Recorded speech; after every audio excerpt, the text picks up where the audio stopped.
Ile sofa man malo Yesu Kristo la ole kalesia mantu te folofa mafatalo fatwai mai manga samola tunu pele.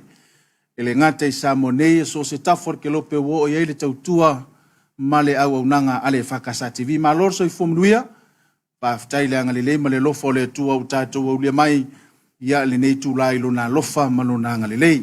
A ole sailinga champini le nei ole fa fina nga tupulanga talvo nei tausanga lua leo le afina waile au talavoa le kalesia fa potong Kersano Samoa mai lalo manu ya male au talavoa le kalesia fa potong Kersano Samoa mai taile fanga I fangaloa lea utato to ai taunu mai ile ne fiafi natu ya moayon manto fa talofatu ya ile mai moanga utato tunu ile ngata Samone so sitafort kelope tupu matamali ya ile ngata yo pa ia fale tunu pa ia fale talalele ya maiso tafa SS o sama fainga ma to te fatulo fatulo foi pa yo le nei malu patu sumayo la sunga te fono le fontele le fakasa la sunga to ina tu moso solio lo yosia atalo foi la sunga te fono o le komite la to ina to male kalesia la sunga to ina asutasi ngutime malo fatua patalo fale no fa ngainga kalesia SS mo tu fatua sunga ya wao pa yo la fainga luenga ai maiso o talvo to fio le ne fiafi mali mamalo le no fa o talvo sa fina wina le ne fa moi ma to te falo foi fa talo fa la famsino e o sumai mtala mai ao famsino ina le ne fa moi maiso tato sailinga champini o le fa fina nga a tupulanga talvo na to sama fingata ya ole ale a fesa ma to tala na le atona fa ile malape o le tautua mali au nanga ale fa kasa TV Aria matalia le nei fa moe ya na no to failo ya le tulanga pe no el tatu fa moe mal sailinga champini o le nei fa le matalia se mes pati tatu wa fia le fa tatu au de mai le taunu unga o le fa fina unga pe on fita itunga ye le no fa talvo o le nei tausanga moai vala wantu mal fa lo ya tatu suita va ele ngata ila talvo le fa kasa ila lo manu ya fa pe foi la talvo le fa kasa mai tale fanga I fangaloa so mai matala mai au yo to la fanga ya o le se atu le si vai ngor tatu pokala me sailinga champini o le ne fafi malenga fa lalo so mai tala mai au tatu o to va to fia se mai se pati la fia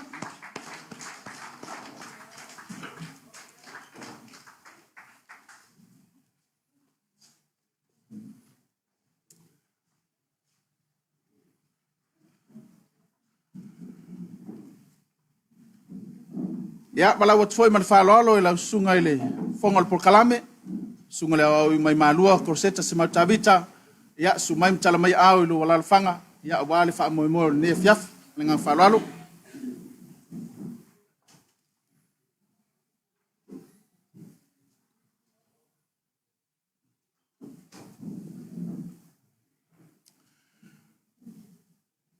le se atu le tatu fa mo ne fiafi masani la mai la tatu mala tangnu meso atanga fa Kersano la va no tatu mai ave me tatu sa mori vi ingole tua ele ngata ilona lo fa na tau muli le nei fa moi au lona ngale le nei tapu au so fo mo le tatu tu vai mai ile sa ilinga champino le nei fiaf le ya tau le vatele mal fa alo mala o tuai mal fa alo la sunga te fono komito tamale kalesia la sunga to ina stasi ngutime su mai mtala mai au awale tatu tapo inga mata o le sailinga champini o le tausanga malenganga falalo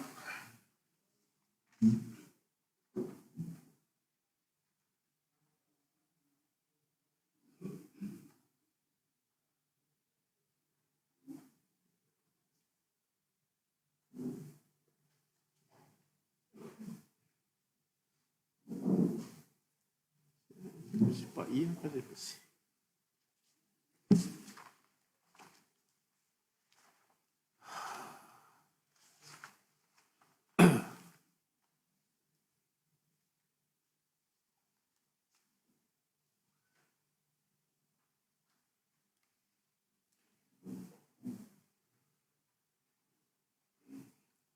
c'est pas hier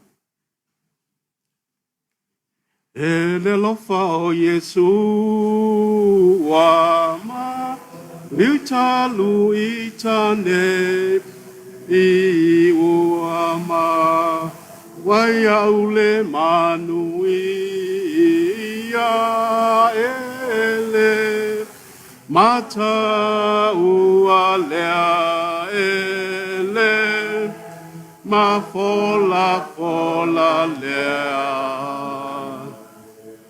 Ele ma fola fola lea Lea lo fate e o Yesu o ele mata ua lea wele pua pua la wele sasama leta weho laia ule pangota ele mata ua lea ele ma fola fola lea ele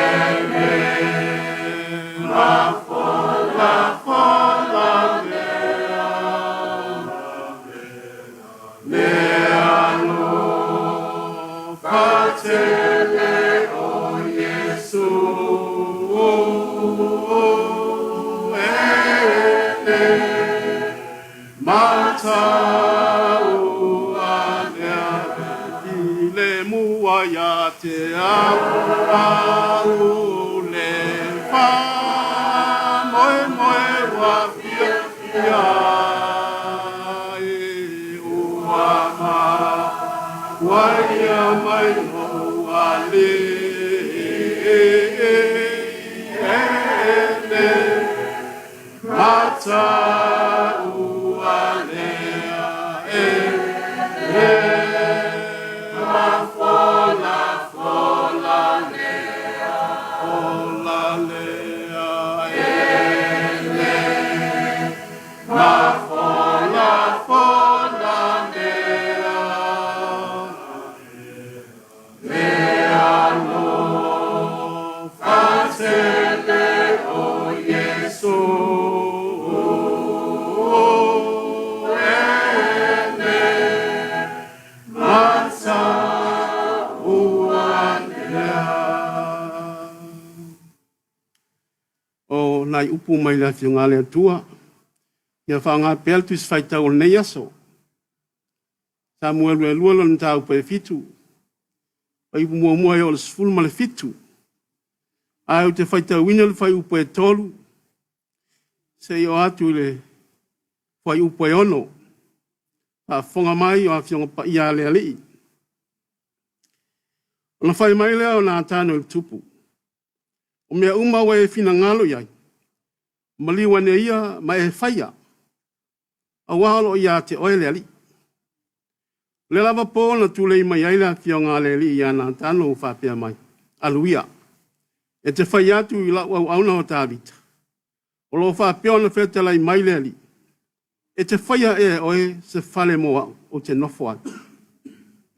A wā o te lei nofo i se whale talu mai le aso no awina e ai le whanaunga i Israelu mai ai kupito. E o le nei lava aso au au fea lua i se whale ie ma se whale e whea ai. Pamanuia le atua.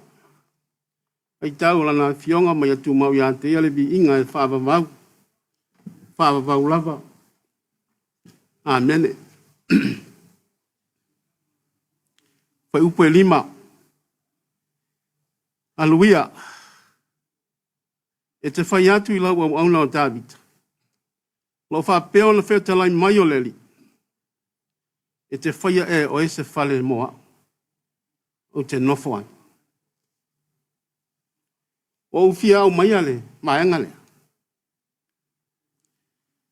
E whai ma ti peita tu te mapapu patase le whiasine.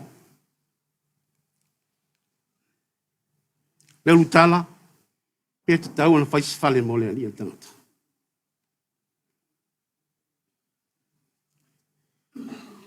Pe te tau na faia se fale mo le atua e tangata. Ki naunga lea le vaa tā vita ma le atua. Ne o solonga manuia le malo. Ma o maa o popo tā vita, ma wanga i atu le unga o na aso mo na tulai mai. Ma tu lelo tā vita e ia le mea le taun fai. Ma le mea le na mna oi tā vita. Te tau na fai se fale mo lo na atua. Te tau na fai se fale mo lo na atua. Le na fesili ai. Le na fesili ai lana fau fale anganga pero feta o na tano. Pe te tau na fai se fale mo le. Mai na tano se mea ti fina ngalo te fai ne faia. No ne ate oile ali. Le fina umai le ale atua. Ma le tali mai le ale atua ya ta vita. E te whaia ea e oe se fale mo au o te nofua. A toi wha upul wha upunga le, e te le whaia se fale mo au. Oi oe te whaia ai se fale mo au. Lea la alfi naunga le o le whai nei. E whai foi o le manato le tupu, o te tau na whaiso na o ngā malana tau tua. O tau pona si tia tulang o le tapua i le atua ma le fisota i atu le atu. Ma whaise whai longa maua o lona ola whatua tua e lona atua. Whaise whale. Whaise whale. A le tali mai le atua. E le whaise whale moa. O le whinaunga lea. O le whinaunga le whai o le mana o fwoi o le tupo tābita. A le tali mai le atua pio na whaali mai nā tano. E se iu whapea mai nā tano. E leo a fia se fale mo le atua. I fua fuanga tu lo loa le atua mana whamanuianga na matia oi malo ainga na mua. Paua lea e manuia ia te oi ainga umo le lalulang. A oi o le tangata whaimisa. Oi o le tangata maasani ni whaitaua. Toto lima. Ele i o mau nai au mai ai. Ele whaia lava e tā vita se whale mono nātu. Ia na whai loa lea. He se whai unga. Ina ua whaile whinau. Whapea mai lea tua. Ele whaia se whale moa. A o so lau whanau. E tupu mai a te oi o te wha mamalu ina no no whainga. O ia nā la whaia te whale moa. Te wha maluina. Le winga lea, o le tali mai lea tua, lea nga o tā vita lawa ia. Lea ai o le tupu, na tupu mai lea lafu a lea na funga mai le leo mamoe le loto a mamoe. O le tupu na fili mai le loto a ngama. Sa iai lea nganga o lea tua, maua fia iai lo le fina ngalo. Ai o le manatu lea tua, talia ia tā vita. Tali ia tā vita. Ai tū mau pia, e te le whaiasa whale moa. A o so lau whanau. Tā vita o le tangata o le atua. Ai le ato atoa. David is a man of God, but he is not perfect. Le ato atoa. Ma le iunga lea. Ma le winga lea. O le whinaunga, ma le whaingo whaine. Ai mai le tala muli na matua malia ato atoa iai. Ia le loto le tupu. I le whai unga ua whaia le atua. Mo ia malona manao. A le whale o le a whai lunga o tuutuunga. E leo se fio anga. A le whale tau ina tau hai lona ingoa. O le whale fiso o tai ma te talo ai ma tāpua iai. Lea ua. Tūlai mai. Ioe, o le tali lea. E ui aina, te mai lea, Davida, o umalia fo iai. E te tau na whaise whale, whai lunga o tuunga e peon tau mai. A whai fo e lea, e lea te tau ana e whaise whale. I leo le fina ngalo le li. Ina ia faiso na fio anga. A le fina ngalo le li. Talia le mana o le tupu. Tūlanga o leo la tāpu hai ma leo la fiso tai o lo nanu. Pai le fali ie. Pai le fali tele ma le malu malu. Ia i le tau whamtala ina le malu malu. Pai e Solomona. A manatu au tu o le nei asa. E leo le fali ie o le fali tele. Al nei vai asa ato o le matango fie ma leo la whapai ina. O le mele le whaatahua. E leo le fali ie po le fali tele. A le matango fio leo la whapai ina. Mole ali. Le loto o whapai ina ma whamama ina se esu sulu mai le whamasino ngā tonu o le ali. E manu aini stangata. A saluna lua nea le te veni. Langa yatu i kirisimasi. Pātalitali ai leo mai o le tala ma le oli oli. Na iloa e leo maa moe le nāpou. E senga, mai le langi, ma le oli oli te le ainu uma. Pāmamau le kalesia, ia leo o mai lona tawalunga. Leo o mai le aso whai. Pāmoe lava o lo mafuli lo le tū whale nganga. La ngā tau loa, ngā luenga ma me whaia le kalesia. O le tū whale nganga e wha mafa.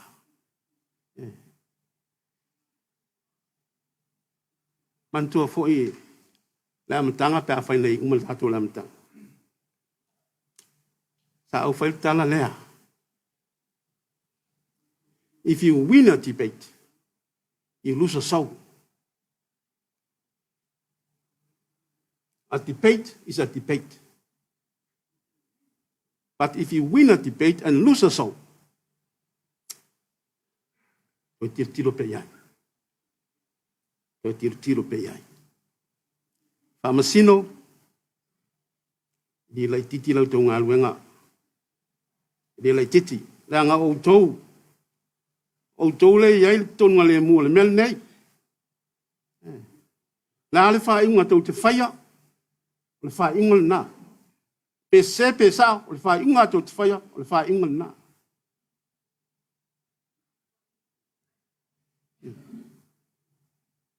Tau ne alofa le tua, mawalo tau manos.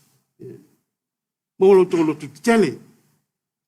Ha mahe ai wha moe moe le kalesia. Ma tele ai se vi inga o le tua. O leo tātou whaia inei mea. Mawalo tau manos. Lau finau, o tau mamana. O tau mamana. Finau ma le lota fia fia. Finau ma le wha moe moe. So soani le atua ia te uto uma. O lava la atu lai mai nea fiafi. Wa una. Waitalia oe po ai oe. Ya, lofa mai le atua. Fa manuia mai nea fiafi. Fa moe moe ngā le kalesia tātou fa moe moe. Ei uma le manuia. I uma le file mu. Ai fo ia i pia le vi inga le mtai. Manuia tere fa moe moe le kalesia. Ya. Mia te kisi masi mata sana fau. Tātou tālo. Mātou iai nei afi afi. Awe si la fia le li yelo mātou wha moe moe. O mamai atu le tae au sa whea ngai fo le kalesia mana tā pua inga. Ia e maise o le tofi ina o le areto ma le waina. Wha ilonga o le ola tanga ma le wha moe moe o le whaola ina o lau whanau whatua tua. I lea whale sā ma lea whale sā. O mātou o mai ni afi afi. Sei moli mawina tūlanga whai, uma vaenga whai, o le nei wha moe moe. O a mātou whanau, o la mātou ki tālo le alie. Ia o mātou ilo ailo o mātanga o fie.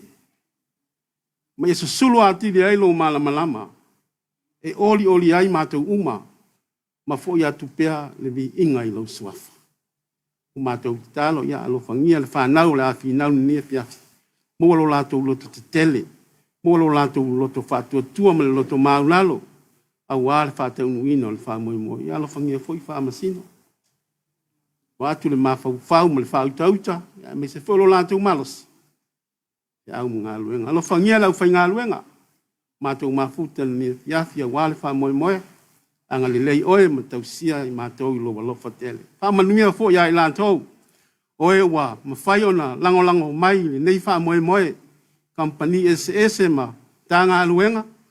Ia whamanuia la ua fio la lātou tau tua ma le lango mai. Pate unuina ai le nei wha moe moe tā ua. Ia la mātou ki tālo le atua I peo mātou si se. E vai lava I mātou. Ai mātou te whātou. Ese ma le noto wha maula. Pale man. Fa mangalo mai mātou. La mātou ki tālo lea. Mātou mlau fio mea fiafi. Tu mau mai o mātou lunga. Malunga umau lau whanau. Manuia ma le file mo oe le atua tolu tasi pa ia. Le atua le tamā, le atua le alo, ma le atua le ngangsa. Nei mai o atu I whamamau e whamamau lava. Amen.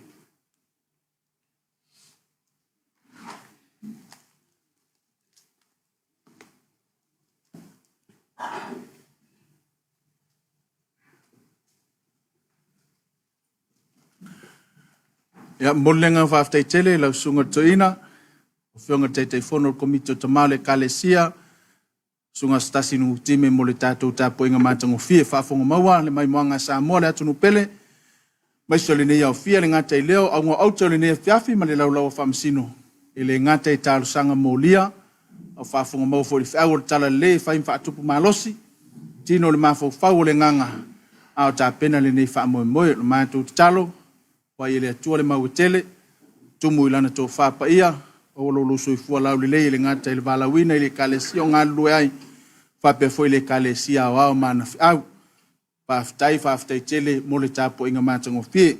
Al nea manoa ia o le manoa mo le tātou saunoanga na ami, por saunoanga au tua le tātou wha moe moe le nea fiafi leo te walau o tuai ma le nganga whaaloalo, lau sunga le teitei whono le whakasa, tun moso soriole o sia mo lau saunoanga ma le nganga whaaloalo.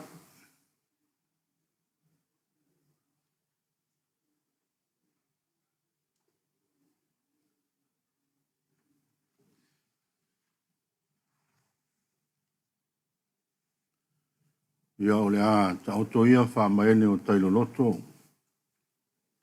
O ia o le neia fiafi. O le a o le whalo ina fo le a whalo loa. I loto pa ia mo loto mo malu. Wa o pa ia o malu tua papa. I le ngafa tau lima ina se whamtalanga. Ai vi ia le atua mo whaftai le atua. E peo na sao noa le toeina, ma le teitei whono komiti o te male kalesia, mo le tātou whaftai le atua. Nei po kalame, mai lava le amatanga, i o mai lava i whai unga le nei, le anga le leima le alofo le atua, sa leo leo, ma so soani, o fuanga uma sa whenga iai. I e whawhelo i atu, e lau sunga le teitai o le po kalame, ma lo tsoi fua pastai I lo wala wino au te whaial nei ngā luenga whaingata o le o se tautalanga hui lea whapitoa e autu i aile wha moe moe e ui aena leo au sangata autu ia leo e pina ngalo ina iau whaia se tangata te tau noanga autu whawhitai lava I lau sunga ia e whawhiloa ia tu foi le sunga le pule o le TV, ale kalesia. Whawhelo I atu, I tu e lua, whai el whawhinaunga, I le neia fiafi. Wai o la tauina le taua, o whawhinaunga I mawhauwhaunga. E whawhelo I atu foi, ia I sunga I whawhengainga. O mātua, mai kalesia. Wa fio mai te o tātou moli mawina le nei wha moe moe. Whapea fo an whawhelo I atu, I pa ia I sunga I whamasino, ma lo le soifua, ma lo le lange mama. O le nei a fiafi, o te atu le malamarama sa tātou iai tāpo inga. E on tātou whalongo ai a fionga le atua. E taitai maa oa oilo tu soifua whale nganga.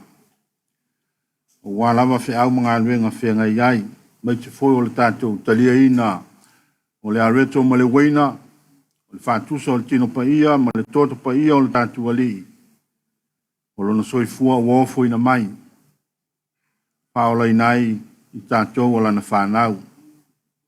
Ia le lau atoa le whanga i laua, o poto fo i moli i le futiafu e tasi, o tau le mai whai ngā malanga, ta whanga solo mai a wale nei wha moe moe.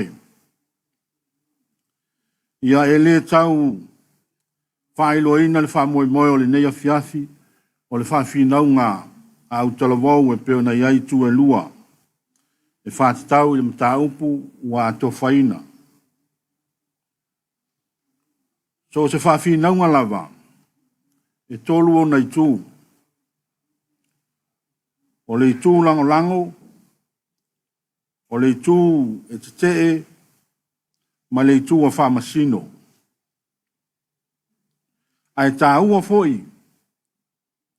e vaenga o le au mai moa ma le au whanongolongo, le au whafongafonga, a wae whai foi lana tō whamasinonga. So se whawhinaunga lava, e iai o na tū la fono, o le a whamanatu atu, e le taitai, ma whaelo atu ia tūlanga, ina ia whanga solo le iai, le tātou whawhinaunga, i le neia fiafi ina ia manuia. Pāwhtai, ma le whamalo i tū e lua, ua o tō o mai lama i le iunga o le whaino, e peo na iai le neia fiafi. Ona o le lei o le whatinonga o au tō whinaunga ia taimi ua te atu. Tau tō sairi ili i mau ese o mau anoa e lango ai au tō whinaunga. Malo le whinau. Molo tō mamalu i tū e lua. E tāua tele nei wha moe moe mo o tau. O tau o talavou o le au taua keriso. O le lumanai o le kalesia. E au ngā tele wha whinaunga e wha o lai ma whauwhaunga. I whinaunga ese. Ina ia mātāla i pere ma whauwhau. Ma whanga solo ai le soifua ngā iluma. A oi na vea oi, ma tangata e kalesia, pea vea foi ma tiakono, pea vea ma oa sosoani, pea vea ma fai feau, pea vea foi ma fai pule, po se taitai o se whaalapu tuputonga, le matai o se nuu, o leo a matatu i nei o na koleni, le mafau e whinau ma tau wivi, paali mafaufaunga ese. Wale anga ingo tiute i le lumanai pe ato fia iai. Matango fia fo i nei wha moe moe. E a o ai le sau noa i lumo tangata. O wale to tele lama. E wha lele lei i le meo le sau noa i lumo tangata. E leo mawhai foi ona sila sao atu i tangata. O na ele masani ai. Al taunga leo le wha moe moe. Tau te whinau ai masau noa. E sila sao lava. Ile au mai moa ma le au whafonga. Tau te sao noa fo i upu tala whea ngai. E whiso tai. Ma le au tū. O whatino ai le wha whinaunga. I tu e lua, ia e iloa malo, ia e iloa fo i whaia ina. A whaia ina, ma whau tu langa wa vai ai lau whinau, to e whaale leilea mo leisi taimi. A manu malo, pāwhitai mo vi ia le atua. Whinau le lei, ina ia fia le au mai moa, ma le au whaafonga, e sila mai i a o tau whinaunga. Auane i aise taimi e sila mai eile au mai moa, ma le au whaafonga, wale le lei la o tau whaafingaunga, o na wamele on tape o le TV, wale fia whaalonga voices, o na o le lei, o au tau whaafingaunga. E tāua le manu malo, ai sili o na tāua lo tau whaalofani, ma le whaamasani o le tasi i le isi. Pe tau siai, pe whaalo aloai, ma ia o tau whiawatai. Ia manuia la o tau whaafinaunga. Ia whasoso ani mai le li, ina ia o tau maua le loto fia. Ia o tau maua le loto matala. Pātino ina ai la o tau whaafinaunga le neia fiafi. Pāmanuia tele le atua, ia te o tau, pāmanuia il paia, wa o fia nei whaaftai.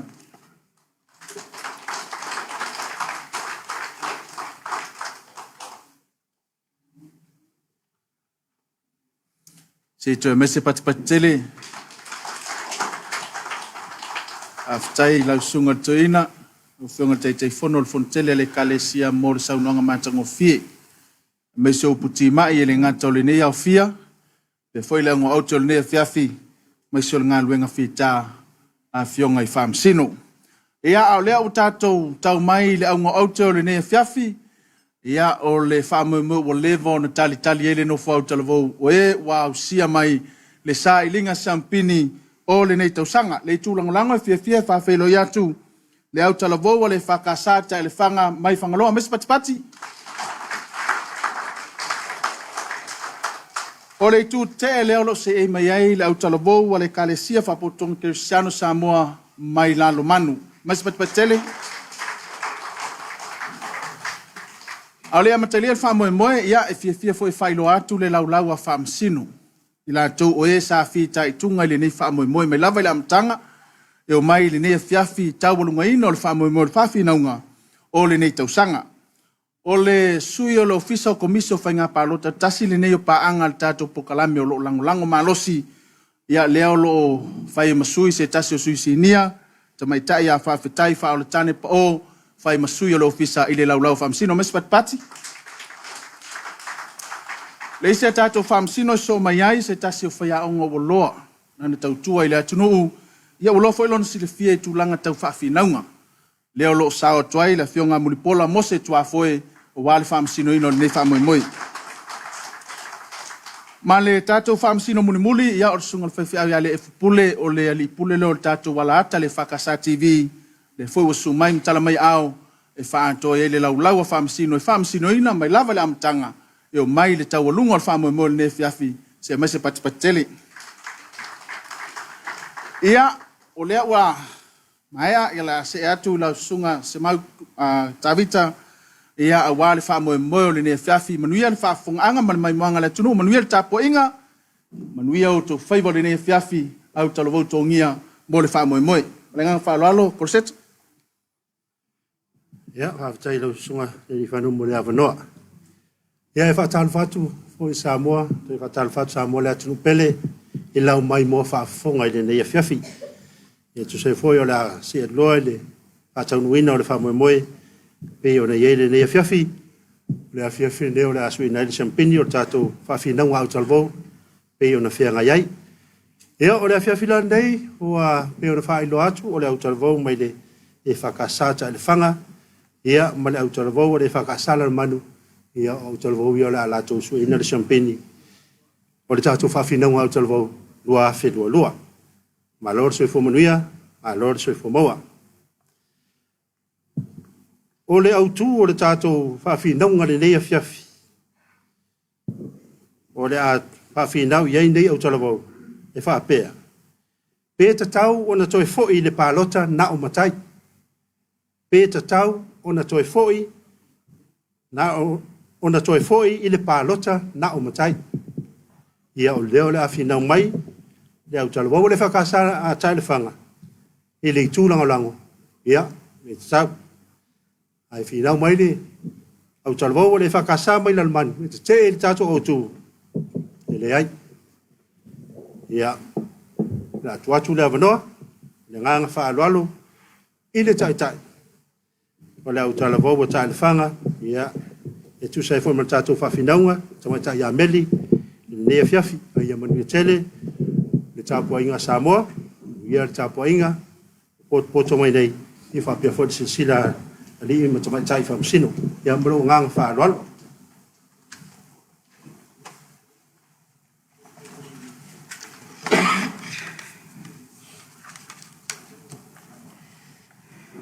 e manatu lava ma le nganga fa lolo. O lea ua longa whaali ar sao maalie man vai to e lau. A wale vi inga man whaftai le tua. Ina ua oso manu le tua au mafua na i le whale pule. A wale langi e maua o to sunga whamsino, lau sunga taitai, le pa ia mawalunga wa fio, whapea le lai tua malai. E whawheloa i mwhatalo whatu lau talavo wa ta erwhanga, talo whalava. O a ua meli tua li masua, matou suilo na lua si whangavalo anga, ma le matou suilo na tolu. Tanielu masani. Wa matou sau ne lango ina le autu wa filifilia. Peta tau ona toe foi i le palota na o matai. Peta tau ona toe foi i le palota na o matai. I oi, o le tali manino le na. E tau ma ua alanga tau ona toe foi i le palota na o matai. Arfesili. Ai sa ua toe langa ai, peta tau ona toe foi i le palota na o matai. O upo la tunu. E asa le whaiva ai le asa le masalu. O lona winga, ua iai whawhitau li watu tupu maari ai. Ma tau wau ina o i tūlanga tūnga, e te tau e mana o mia ai o na fō ia. Whamaile isi muanga ngana. E le leile tonga whitu le po ua o le avea mapapala. Manatu mua. O le wha matai. O le mea ia mauti noa. O sa moa le atunu tofi. E le o se atunu utaliola. E yaila na anga nuu mala na anga i whanua. Ua uma foi o na tu matamanga, mata ele mga vai tu langa o tangata Samoa. Mua, safa inga matai. O le pule mai le atua. Wa vai lua mawha lua yaile pa ia man mamalu o le atua. Lua, safa inga ta maitai. O le whea ngainga. O ia o le whautua. O le pae ma le auli. Tolu, safa inga tau le lea. O le au tautua. Tautua toto, tautua matavela, tautua tua vai. O lona winga, o so se matai Samoa, o lo yaile pa ia ma le mamalu o le atua, e nate tau si ai a inga, nuu e ka le sia mai tu malo. Au le i o mai whaatem kalasi Samoa, ua leva o na yailan whaatem kalasi, o ana pu lenga whaamatai. Lea sao lato whaafoe, ma lima taita ina aiso tato watunu wana mua. O lana tō whaamanino lea manana whautanga loloto, sa ili ai malo. A lea wata sapi ai. O le fue lava ma le tō. O le tō wha. O le ua e whaalanu ma ave. E vai sala ma whaola tōtonga. O le whale telefoi e ngase i ai whale o. A solo i ai le pangota e ola. E maangalo ai le sala urua. O le pulufana e le alofia. O le afionga tūtasi. Ama lele loa masau noa, e le toi soa ina e se manuuli. Le tō whālawa lea, e au awhamau, pe a angi whisanga le matangi. Se ilonga si ala fia le angata i whale, o na tuu lea i le loloto, e sa ide mafua, a wala e i o le maa. O le tō whālawa lea mar whautanga le matai Samoa. Lea lo pale la e malau fono so olo ai le ngaluenga pa ia le atua, e loa wha pefea. A lea ua tau ama. A lea ua wha se e tua ngalu. A lea wa au auna. A lea wa tō iu. Ai tō au au whaingaluenga pa ia le atua. Ua ao iei pa ia ma mamalu. Masa saa iei sua o vai. O le i oi mata. Ma le mea uli. Le angarwhea ngai ngai tau le niusina. A wale vātapu ia ma le atua. Ioe, lea ua malu le whaa. Malu le tala le lei. O se matai po se luas futasi tau sanga. O se hai ata tau. Po se tō whaa whaatupu. Le ai. O le matai, wa filifilia ma wala awina whapitoa e le atua, e whai ma perofetanga. Ila sa ili linga na whaatinoina, e la fionga ia sui takta asa fauso'u. Leo lo ta uai foi, le tu mau na o matai, e a vea masui tau ba. E ui ua sui whainga, ai tu mau lava whaavai. Nā le winga o lea mea. Se awa le tongi le mua ai ulo na afa. Ai se awa lea mana i aila i ata tau o le luas futasi tau sanga, e a vea ai masui tau ba. Pena ona ave wha mea ta i tai da atu. E tu sa ai masau nuanga se tasi o wha masino, o le nei pokalame i lungo le ala ata TV e whakasa, asas futolo novema lua o lua, na ia sau noa i whaapea. O loo i li poti ale ofisa o whainga pālota, le pa u ma o lalo le awhai, o pālota ale luas futasi i le tolus fulima tausanga i whainga pālota uma. O lona winga, wa alanga ta tau e lava, o na toe fo i le pālota na o matai. I le iunga lal pālota lua o lua tasi. E na ole se fulu walu wafe, wha se lau lima walu, le awhai o e na pālota, mai i le vai tausanga lea, luas futasi tolus fulima tausanga. Ai tolus futolu wafe, iwa se lau lima fitu i lātou e lei wha atino ina le pālota, o se whainu mera te lei. O le fesili. Wa fesili ngia la le mafua anga, wa le pālota ai le toa tele o le luas futasi i le tolus fulima tausanga. O le tali e le ai. O le sau noa le ofisa o whainga pālota. E le o lava le au whainga ruenga i lātou te matai tu wina vaenga nei. O lona winga, o le isi le vaenga, e tāwai, e tātou to e fo i a pālota na o matai. E whawhai ngofi ainga luenga le ofisa o whainga pālota. Whai titi ailo la pālota. Awane to e mawal pālota whalua. Wa toi pālota mai le tangata wa fitu tau sanga talu na oti. Whao ngāpe whanau mai ngoa. E whai titi aile tumtumu i teimi o pālota ma le restala ina o tangata pālota. O le a whawhai ngofi ai, o na whai tau pālota ma vave o na maua i unga o pālota. La mato susu ega le ofisa foi no mera fa mawina. Se tau sa ili lava le mafua anga o le pālota to tele o le luas futasi tolus fulima tau sanga. Na maua ai fa maumaunga, mai le luafes fuluono. O le toa tele o i lātou nei. O le o ngafa matiute i totono o lātou ainga. O le tolus fulfitu pasene. O le o whaia tau tua i tono o lātou ainga. Tolus ful pasene. Fatua a mata o na whainga luenga. Se fulu valu pasene. O lo o whaia le whaiva o tau tua. Ma le whapa sene o loo a o onga, ma le tele o isi matafa ioi ese o loo whaatino ina. O lo lato manatu, o lea o pālota tinama tama po o mātua foi, o lo lato leo lea, ma le leo leo lo lato a inga. E toi whaapea tuaile nei tu, tātou toi foi i le pālota na o matai, ma whātua mawina toi pea no mātou lango ina o le autu, whaftai. Rofa ftai ele tamai tai meli ia tu sai foi mal forsanga ia ma we fa o tu ina ele la tu longo le tatu tu ne fiaf non fa ma tu la ma tatu au fa finau e o le tai se fulu na minute o la na fitu mo ia la na tu mo ia o la au fa finau tai fitu minute o le longo mo ia o le longo le tau tu e tasilu minute la toi a sa longo lo winga o mo lo time. Ya, sam no le foi, nga falalo tu ina tu le tai ole au talvo la man. Wa tai ya malama, ya molan forsang. Ka pe foi mau. Fa mau tu ina lo la tu sti ta tu ne fiaf.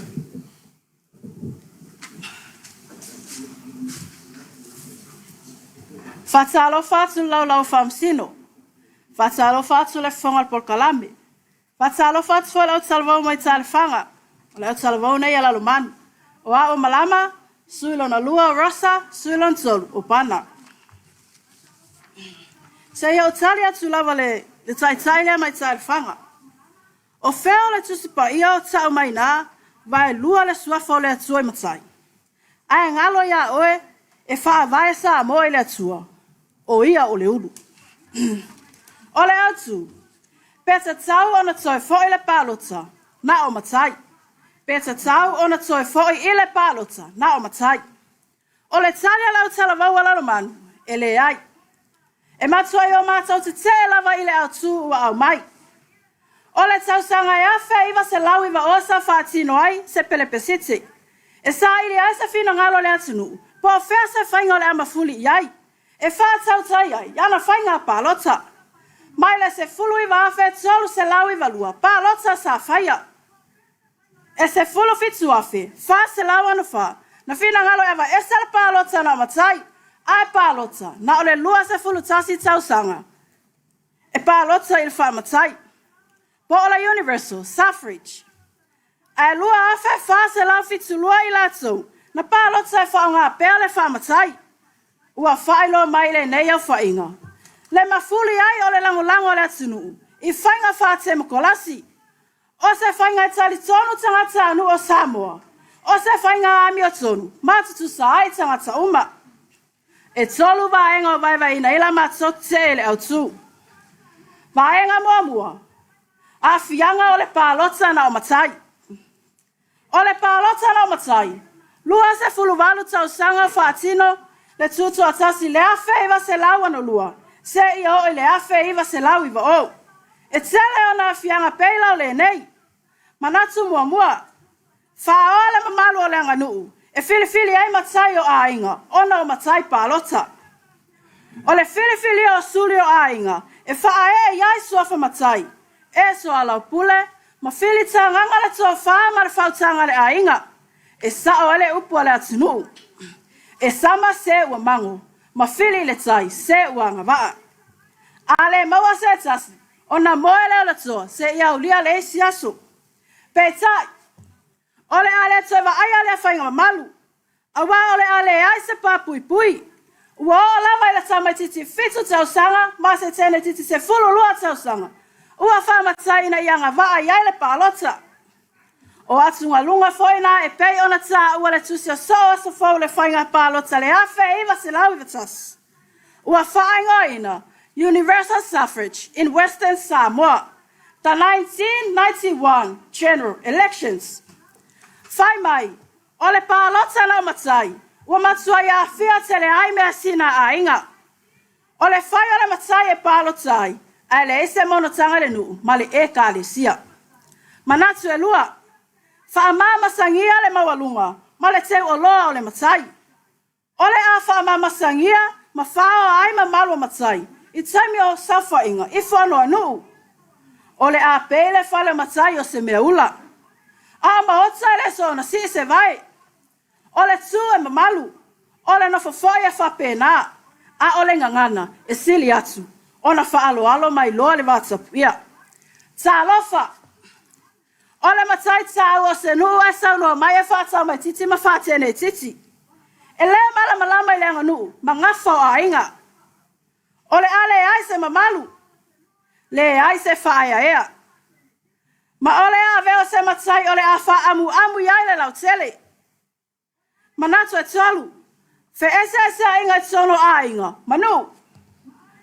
Ole pa lota na matai. O se whainga na whaalie malama mele se aila na tusi ua whainga ina. The making of modern Samoa. Ole a matua manunu aila tu au. O ufi wha Samoa mafua anga na yelua. Mua. Ole suafa matai o se tasi. O se tasi o nuu ma ainga. Ai pei o pai o popola toa telo tanga te wha suafa ai. Ma wha o aile mamalu. Lua. Hafianga ilona anga inga le lumanai. Wha taita inga.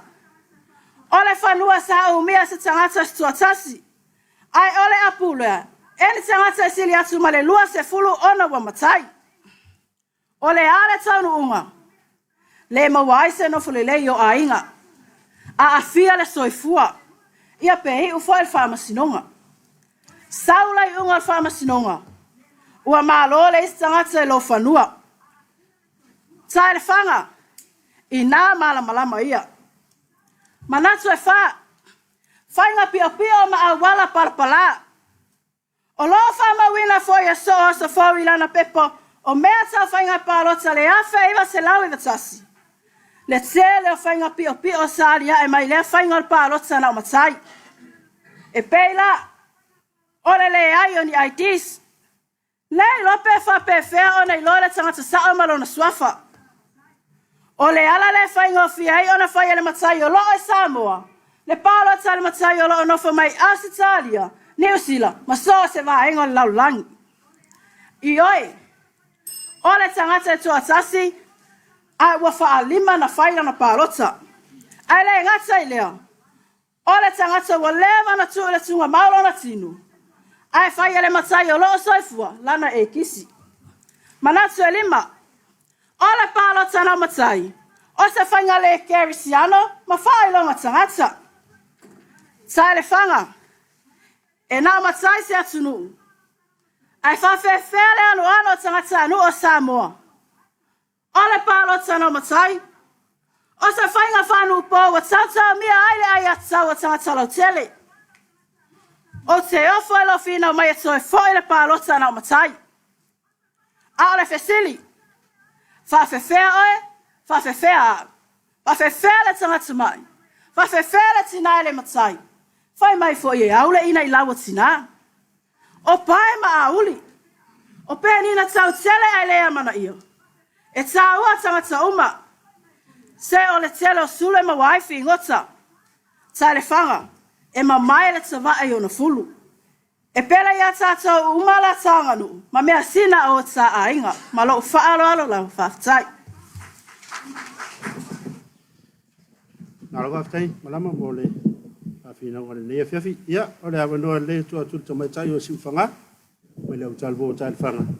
Ia e tu sai fo I ma le langolango ino o tātou o tu le nea whiawhi.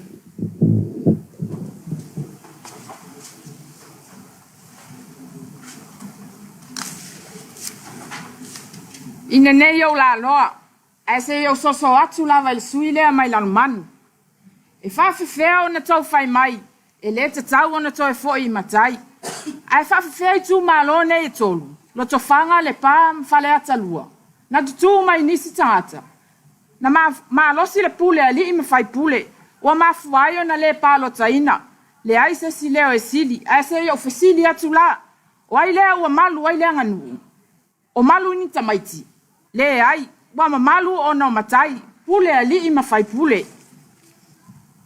E mato te langolango ina le au tu, pe te tau, o na toe foi I le pālota na o matai. E ala I mau o tā pena ina, o le tautou manatu I aso la o pālota na o matai. E ese le mamalu, e le ai se tele o ni whiwesia inga, po ni whainga wha polkiki, e wha avae mea umai wha alo alo, ma le vā wha alo ai. E ala le I le pule ali I mawhai pule. O le lau mea nuti ma le tautau fou. Ua mafua ai o na pālota luas futasi tau sanga ngā ilunga. Ua tuputupu le poto. Ma ua wha o Sofia ilango na onisi o taitai o le malo. Na afua ai o na pālota luas futasi tau sanga. E whaitau ese le atunu. A onisi e whaitau laulu. Sa matua te te e nei whainga whapolokiki. Ta alofa. Ua solo le falute. Ma ua ta whawhea pulu I vai. Ta tautu mai tausia ina o a inga. Ia ele whaia ni tamaitini a inga. E awa mwha alo alo. Ma wha alongo umai le matai. Awa a malu I whale. Ua malu fo I fafo. O whaiva nao le matai. E tausi mea sina. O na ia fianga. Ua le awa tupulanga lua tasi matai tausi a inga. Ua se sofa le vaa whelo ai. Ua sopo langi tapu itea. Vaenga lua. Tūlanga whamasinonga mpule ali I mwhai pule. O le tūlanga whangatasa iai, ma o loo iai, ma wha au pea. Tūlanga whamasinonga le pālota lua o lua tasi. E ui ua se e ma lo fou. A lo whanga soro pea ta walumanga o whamasinonga. O le whainga pālota tele le atinu I tausanga o tuanai. O lo moli mawina ai, foi le awai al pule ali I mwhai pule. A so se alala whanga. Pea o ina lo tea, upo le tu malo, po le nu foi, o na sui tau vā ua molia. O le tau whalo loto matutu mamau, e manino mwhainga o fie, o na matala ia, senga se mata upu whainga tā, maonga onga, a wā foi o le tau whale a whale atua, e sau noa mai lava e to ale tai, e le ai senga epu. Manatu mua mua, o le langalanga upu whai, ma o ia ai whawai o tu malo, ma le no nofu le leo matai o nu. Lalo manu, se ana pālota na o matai. Se manu ele wha o mi umi wha pēnei o na whaiwha masinonga. Ua male pelepe ai wha vai o nu umai tu malo. E umane. E malo ele wha masino. E malo ele wha masino. Ai ala watu tu wale to ole nu. Wale usta ia le finangalo au tasi al fono ali ima whai pule re nu. Wale ai lava manatu ane si tu alalo. Male whautua whato ina puna o. Matula to al nu. Male tu malo. Ai malo lava loto mataua. Male fia tau I masui. Manatu e lua. Male pelepe ale no folelei o a inga. E iai tūlanga ua maua mauali ae. O le vā o a inga. E tu sa lava po le tua fine le tua ngani. Ua le iloa lava le vā fea loai. Ua maa losi le tupe, ma le langona wha mawalunga. Ma wha sausili. Ua le vā ia ne lava po o ai. Ao le mea mautinua. Ua maa ea le tua lalo. Ma se wha atonga mamate. A tai o a inga. Ina ia maua tofi le mu. Ma le fea lo fani tonu a inga. Peitai, e le mawhai, ona o le loto maa losi. Ma le fautua ina. O nisi vā enga.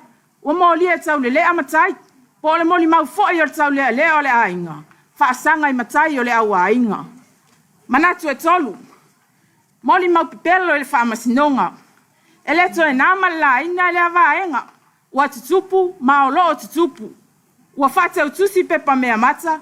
E saufai o e mau moli mau I le sui lea. Se ami o tonu la le nambia. E manatu le nei au talavou. Ato e fo I e pālota nau matai. O le ale aini mau whaafita au le tutupu mai. Matau au ina lo fia ai lo tatou atinu pele o Samoa. O le tofi mai le atua. Ua o fo ina I whamasino. Ua whasiringia lo la tau whamaoni. Manatu e wha. Ua tele le angasala o tangata. Masoli tu la fono. Samoli mauina o le whatau nuina le palo te tele le atinu. Ini nai maasina. Ai mo lian tamaitai se tolu mai le tu malo. O fale atalua. I le whaia lea o ni winga tau whase. Ma tau whaavalea I pepa whaatu mo pālota mua mua. I lea sofitu I ulai. Lua o lua tasi le TV1. Manatu e lima. Wha umi o na whetoso ai whaapautolo a loi. O mata upu a taringa le atunu. Ua sila fia uma le atunu o le whaafita au le olo tupu. A le malia lava le tangata le whai unga le whaamasinonga e au mai. E toi a pidi foi, ma wha au au pea. Aolo tūlai mai pea whaafita auli. Ua te tau ono mai whaatasi le loto tasi. E fufo a wase manui o Samoa. Ai mai se lava I taungatā le soifuanga ua iai nei. Manatu e ono. E o lava le pule ma le mamalosi o le whaamatai. I le whaamasinonga. E le ngata I tono whainga anu. Ma le mamalosi o le mea alofa le atua. Satu ina mai matai Samoa. Na te li matai tai nailo na au a inga. Malona nuu malona I tu malo. I mea te tau ana manui ai. Ma maua ailen nofo lelei, ma tofi le mu. E o lava I le fale whamasino. E masi I mai le afionga o tupu mai e o li I mawhaipule. E whaatino le seu malo le tu malo pole nuu foi. E te talo whaata wānau I le whamasino. Ina I toa vatu I tuan mata upu, e so ala upule. Ma le manatu e fitu. O sui whai pule le maota, ua wha mawai e se mai vai e ngā wha upu whai. O le asa mai tau o le atunu. Se fina ngalo le lua tasi tau sanga, ma le au le aini suafa matai. Le ai, mai le reporti le Samoa Observer, lua 5 Novemba lua o lua. O lota au ai wha vaenga nei whai pule. Fesiri ngia le mafuanga, ai tali mai, o le fina ngalo le tu malo. O ai nao le tu malo. O tupu mai o tu la toa mapuna o le toa whamanino matai. Io e la lo manu. E tali tonu se wangana lava se nua papalangi. O loo soi fuai, o na lea whaina lea. Mai wha mautu ina lo mātou lango. I le manatu, I le au tu o le ne yaso. Whaftai. Ya, aro whaftai de. Waitai o su whanga. Ia tu sai foi mawe. Whawhina wina ai le nei au tu. Ua tātou whawhina wina nei a whiawhi. Ia o le amanoa tu nātu le tamaitai rosa. Ia me le whakasa la manu. Ia, awa foi le lātou. Whina e tu sai foi ma tātou au tu le nei a whiawhi. Ke te ti e tātou au tu. Me le ngang whador. Whaftai mo la wanoa. O te whiatari mua te lei tu. Le sui le whatoa mai atu nei. Tai tele nā mea wala o mai e winga I matai. Ai misi a toa le alofa. Whai mai Paulo. A whai o te tau tala I ngana tangata a toa ma angelu. Mai a te au fo I mea uma. Ai le ai so alofa. Ua a vea a au masu me palo tangi. Ma apa me mea tārili. Nā o fo I whamasinonga ia pālota ia sori ia tai mio le whamatai. Nā pepelo fo I tangata ma le pelepe a inga I vai tai mio le whamatai system. Vai ngā lua alama tau te I lau tu. O suinga le lei mai ile universal suffrage ma le itu ele tsawai ona pa lota na o matai mana tulo na ono o Samoa e fa atemo kalasi na fainga malo o le fa atemo kalasi po democracy e a fuam fa vai mai upu eleni o le demos o tangata ma le kratos o le power o lona wingala e ai le power ma le malo sianga o tangata o Samoa e fa ai so se mia fa te inga o lona fainga pa lota e le te taula na pa lota na o matai awa ele na o matai e se malo sianga ma se power e pa lota ele tsala fe ngai foi le toe foi o pa lota na o matai awa ele o se tu ma se anga ase atunu e fa te mo kalasi na fainga malo mana tulona fitu o Samoa o le atunu tutu atasi ma fa vai i le atua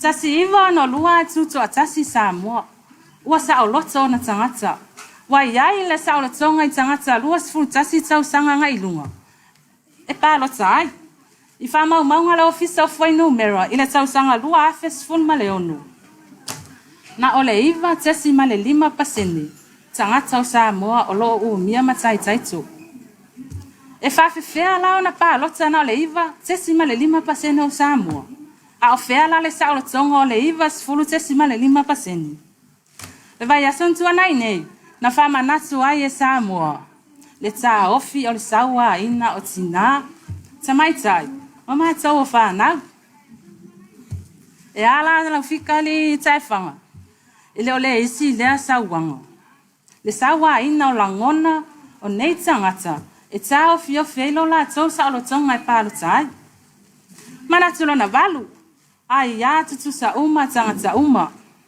o le tasi le manu lauti ale universal suffrage tutusa tangata uma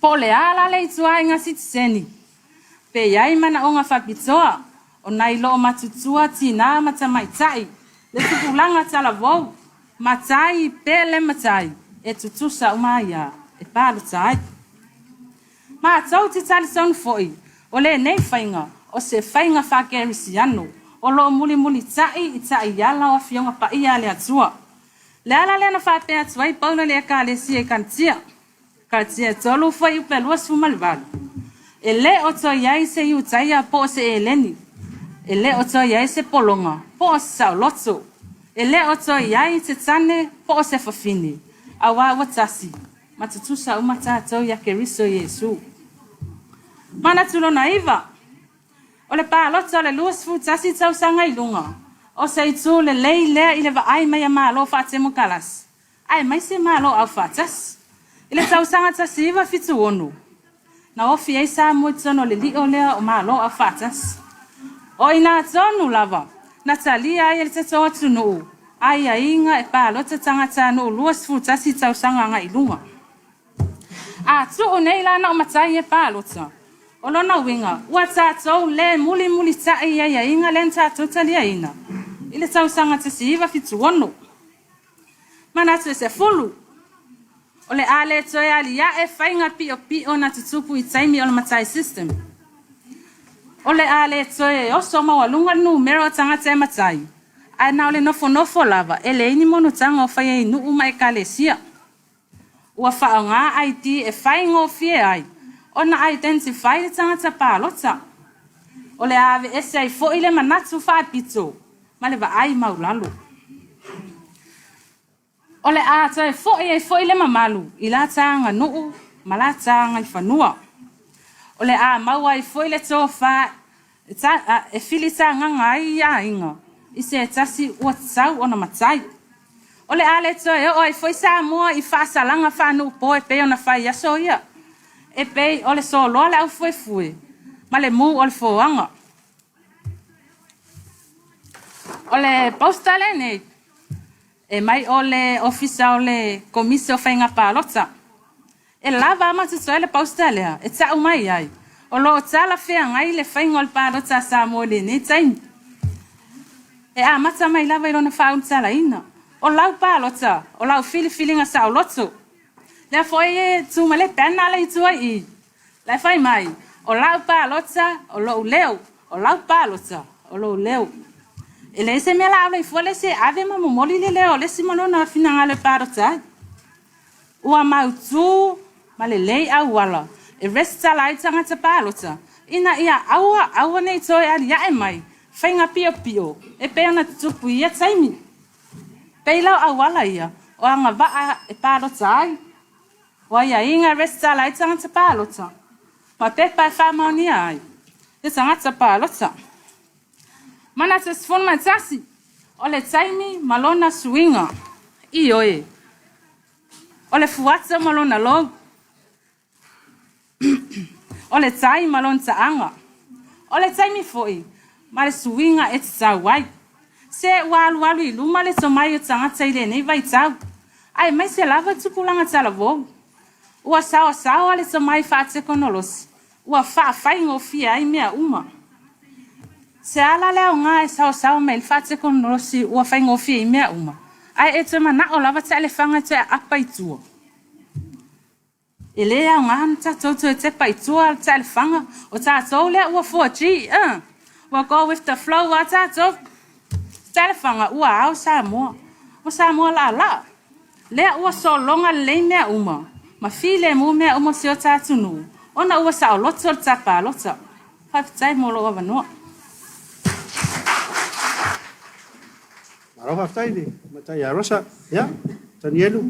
Ya, o loa wanoa nei e whaputu ina il tu finau. E tu se marchato au tu, ya, wala wana o matai e palota. Ya manangang whararo.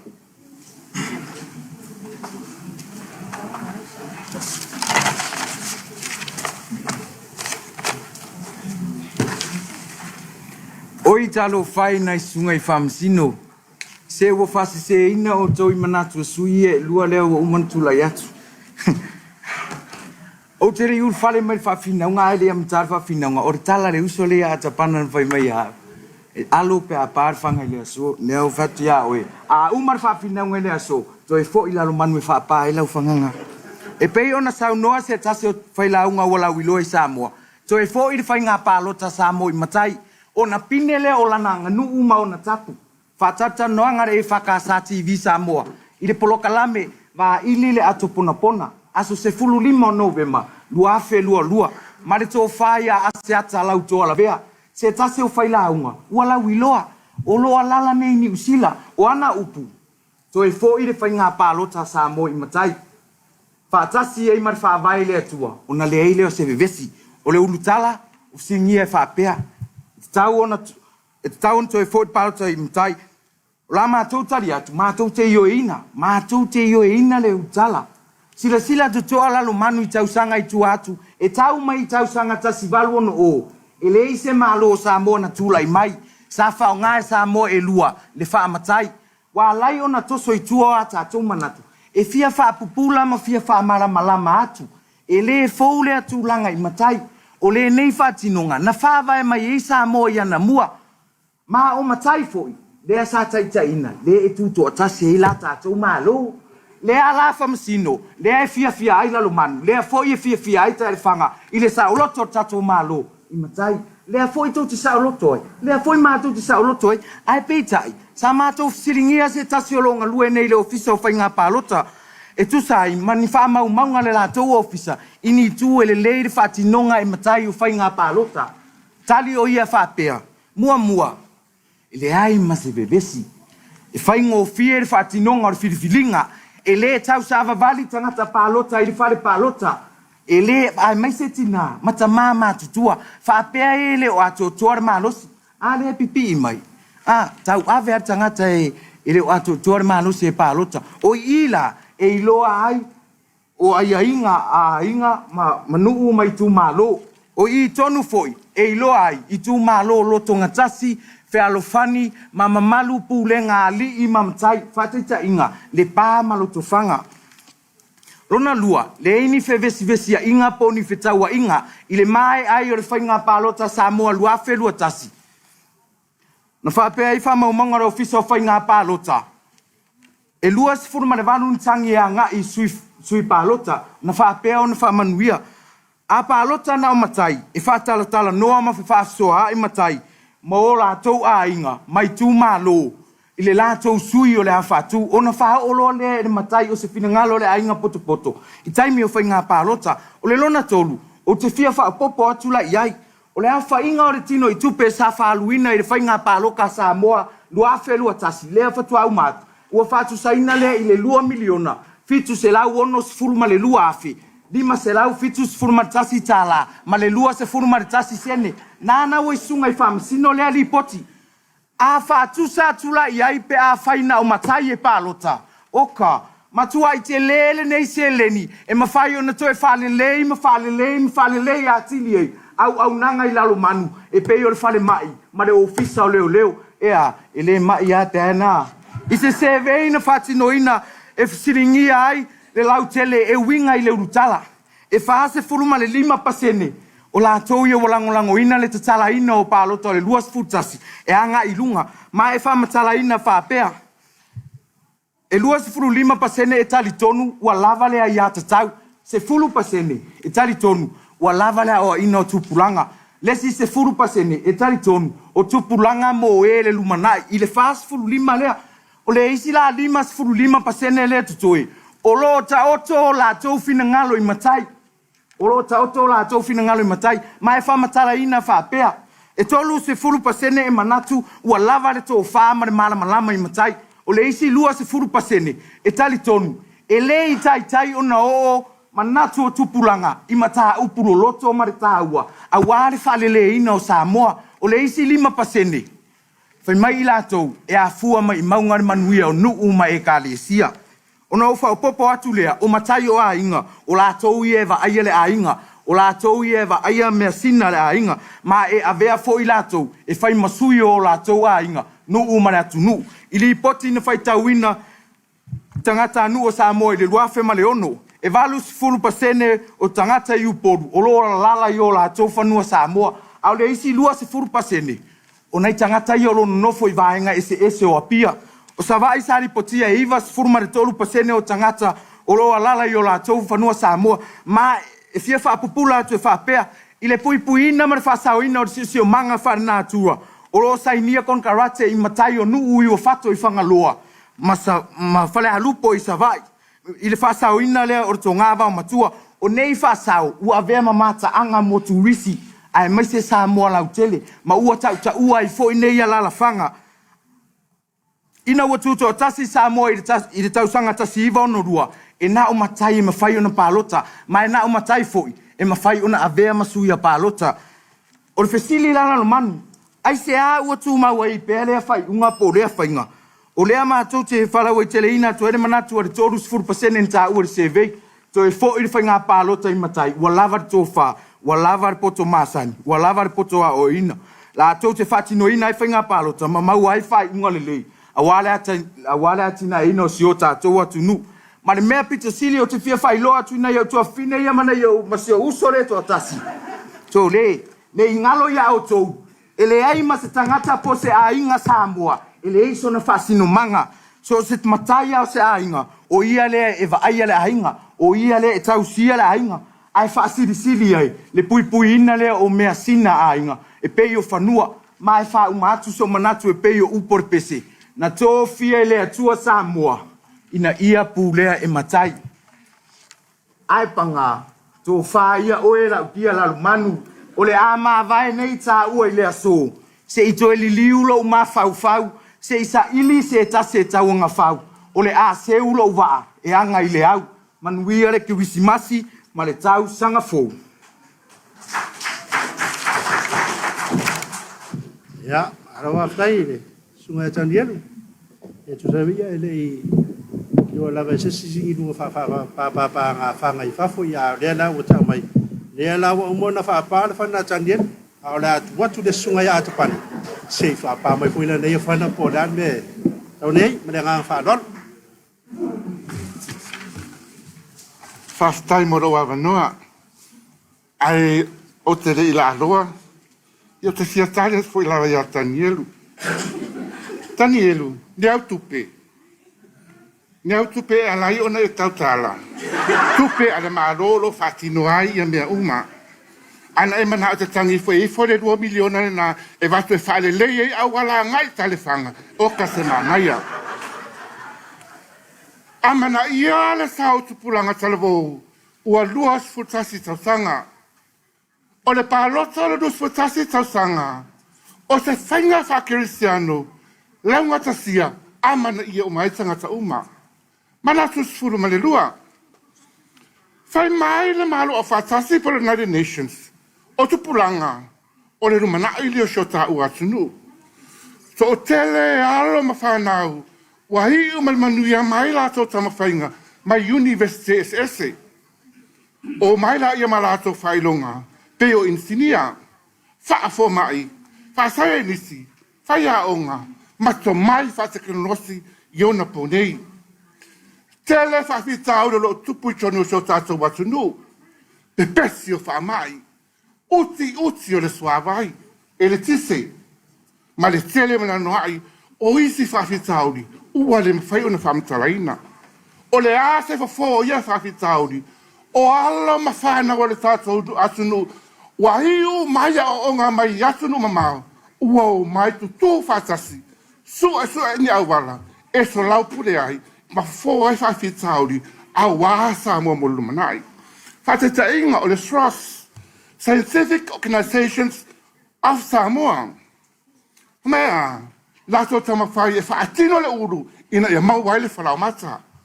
Ngā osi le talo e whaatino ai le whangu malosi. Sua ina o loa ai le mwhai o na wina tuifafu ina ia se lau pasene lona whaatino ina. Ma awato i le i atunu mamao.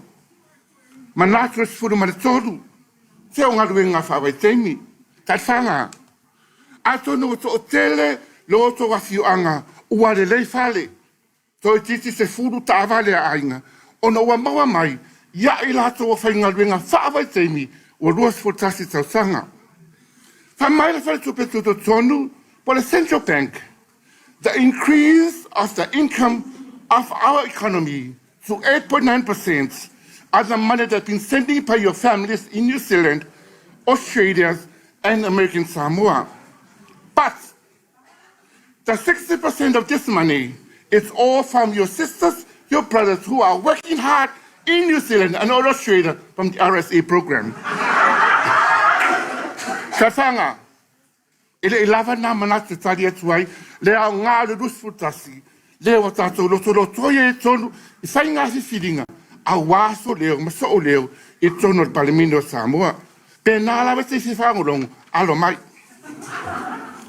Manatu sfuru mai whaa. O awa noa whenga luenga, I to tono o le malo whaapea I ma company. Ono sfut pasene o la whenga luenga le malo ma company tung o tupulanga tarvo. CEO, CEO, o matanga luenga le malo tupulanga tarvo. Whamai wasawa sawa le taken losi. I nei ona po, whatatainga, tai whanga, telefoni whiawea, I nā te mi mita I tani edu. Aso ana mua, na o le pengi ma le tepa. O fisa umo le malo, typewriters, pena o se to o lua I la ua, e anga wa ai tātā la e mta upu.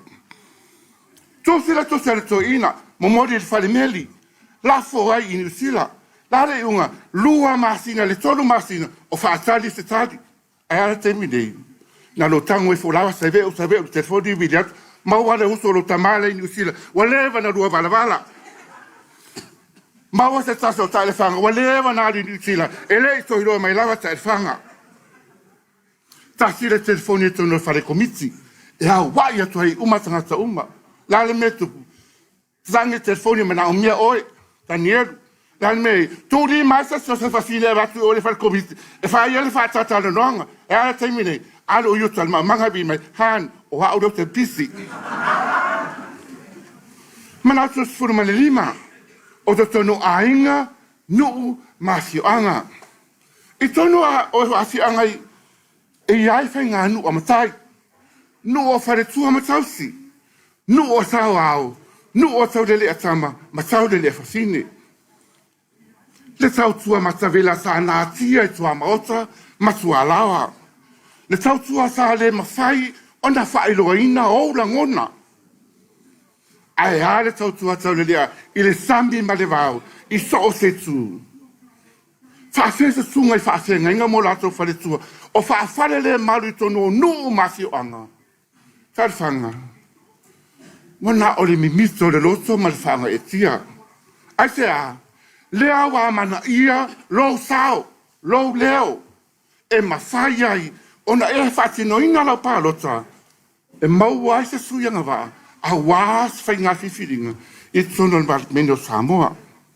Mana au se furu ma le ono, tarwhanga, se tato ai aile manu wa ulu. Wai ai se whale tonu, wai ai se whale tonu. Tele mio pi o mai te mio whai ngā mitai. Ai a whawai o ainga o manunu. O matua ma sofa ma mare perepe. E so tango ainga e whai ngā nuu yaso na mua. Tarwhanga. Se awone e te paitua. Tanielu. Wa ai oile hawa lo te anu e liu tupua masima. Whai mai paro ya Filipi i rona whai upo sfuru maltoru. Le au soe. O te le manatu ua o maua. A o le mea tasi. O le mea tasi o te whaia. O te whaangarungalo i mea o tūnai. Ai o te momo e puno wai i mea o le lumanai. Tarwhanga, aua e te anu le matangi. Aua e te anu le matangi. Sila sila mamao. Sila sila mamao. Aua se lumanai. O tupuranga talavou. Mo le hanga i le lumanai. Aua e te aua le papau lau tilo. Tilo mamao. Mo le hanga i luma. Ne mai mau oi ne oi sabali atu. E tu e tofu le tofe. Ono Yesu. Amene. Aloha aftai ne sunga a tapana. O sui lon tolo le au talbo le whakasama i lalmani. Ia e tu sai fo i male whawhinau le nea fiafi. Ia o le avano le tu atu le sunga te tai. Le au talbo le whakasata i le whanga. Tua tai a meli. Ia. Mo lana tawa whainga o lato manatu. Ia. Wale tātou whawhinau le nea fiafi. I le tātou au tu pe tau nto e fo i le pālota na o matai. Na whalolo. Se ia o whapai atu lava ia lalo manu. Lea wai atou whapea mai le luas futasi le tā ua o sa o le tonga malai atau le luas futasi e palo tai. A le a whaafewhea la le luas futau sanga anga i lano. O loo iai foi o lato sa o le tonga mahala atou ai atau e whiri ai tai o tatou atu no. O ai o lo tono le palemene. O iai se luas futasi tau sanga le palemene. De ai, e na o matai lava o tatou atu no. E leo iai se luas futasi tono le tatou palemene. O le nāua mautu atus ni motu ngā awha, a se wha asoa le nei tū a wāro tātou wha moe moe.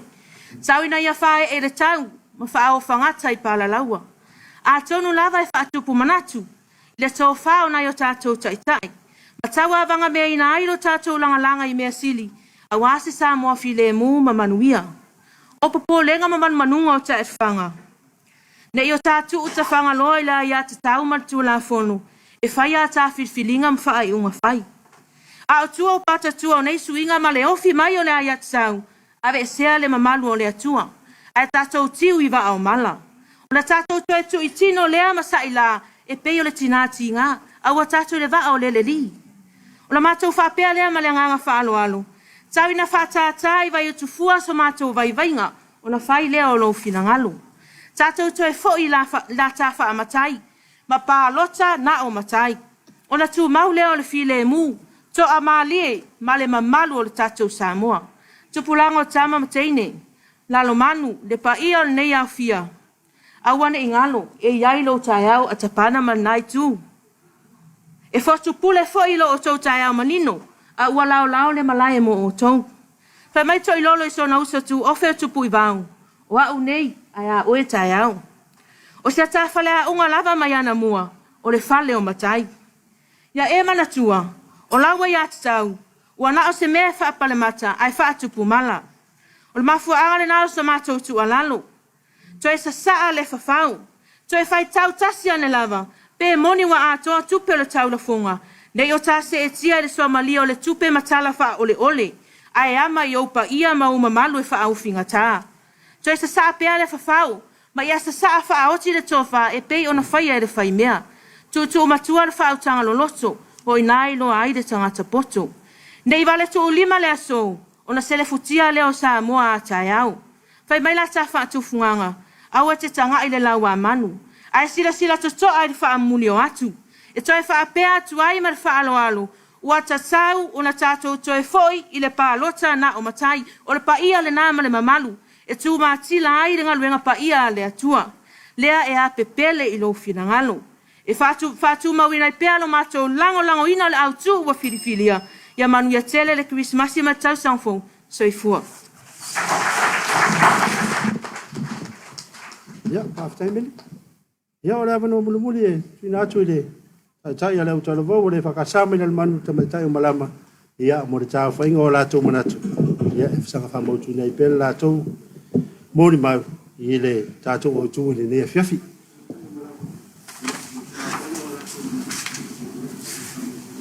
O le aselenga o mato manatu. Pesa tau ona toi foi i le pālota na o matai. E tu mau pēla mato te e le au tu. Ona o asunga lunga, e pei ona folasi atu. A fai o le whainga leo tātou. Alu luma, alu tua. Alu luma, alu tua. Ona pei leo le sao to i lolo. Ele i lope, alo i lalope, alo i lunga. Nā lava wa e sila fia ta le whanga. O le maa lava e ta vale solo. Ele e ai ma se limu e pipi i ai. Ma tau te le toi fia. Fai lava i tua yaso le pongi sa.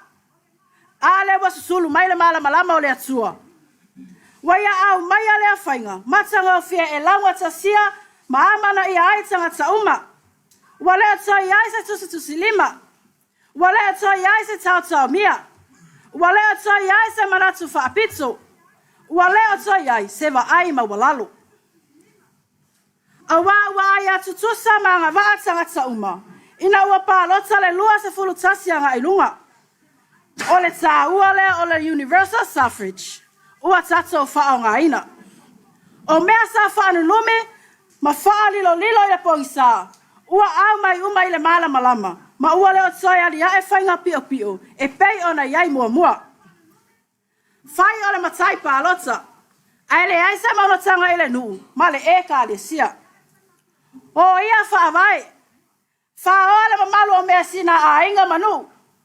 Ona o le whaasafua o le swafa matai, ina ianga waa iai le pālota. Whaasalanga ma mawha e pei o le mū le fuanga. Ati ma le lau, ma soa loa ma le au fue. Ona o le wha matai o aso la. Ta le whanga. E whai loa mātou ma mo e le fia seu. Ai mātou te popoe i le tau tolo ngā paa ale atutia. Mātou te le toi fia manatua ia mea. Mātou te le toi fia o fo iai. Ia e seu lava le manu, ai ta ngā i le ngalu. Awana i avea lau nau i le ia. Ai whai maala e masa e sai ai lo ta penga. Ale ua se e lo ta waa. Sau e au mai lo lima. Tātou ai le manu wa ulu. O le fuata malona lou. Tātou whaangalo ia mea watua nai. Ai mo moe puno wai i le lumanai. Matule so ta ai mo atai au. O ala na ke riso e tatau ai ona tātou sa mawali whātasi ai. Ona tā manuia lea. O le sui lona tolu lea a telefanga. Lea na e whai mai le pese lea. Na tō fia lea tua Samoa ina ia pū lea e matai. O mawhauwhaunga nā i o le whatu pese. Na whatu ai lana pese. Ina ia maalia i lau whaafonga tani elu. O le tai mai telefanga. E ese ata ngata e rani i le palimeni. A o le mea le tātou te tala noa ai. O le e kisi. Ma lau whaalo alo lava. Whaafitai.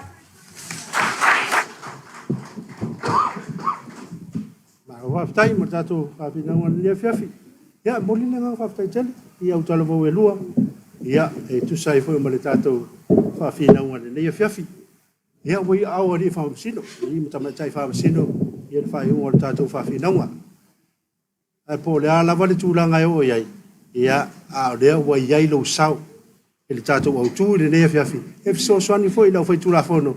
Ia, au wale anga i lumo nei mea o le pālota. A te tono la fai sini tātou malolonga. A toi tari umai tātou por kalame. Ia, vasi mailo le sunga ia le whanu. ia e whawawina i nisi la asanga o tātou pōkalame o le whawhinaunga au talvo ua whenua.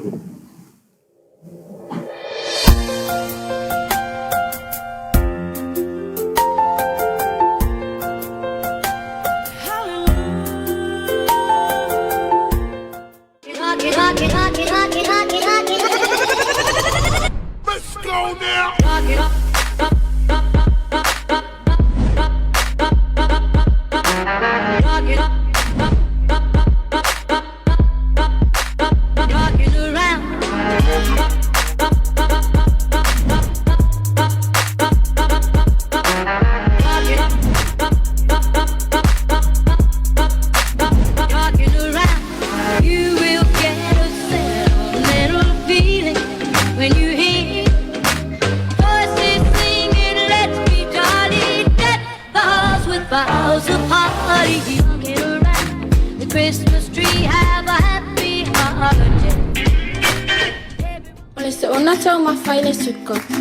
Whaiona awhia i o tōtunga, whaatele nā i le awanoa, e mawai o e le mai whatu. Mai suka wāenga lua, ma le kānisa, e whautua ina i a lalo i fōusa lua spinti suka i le asu.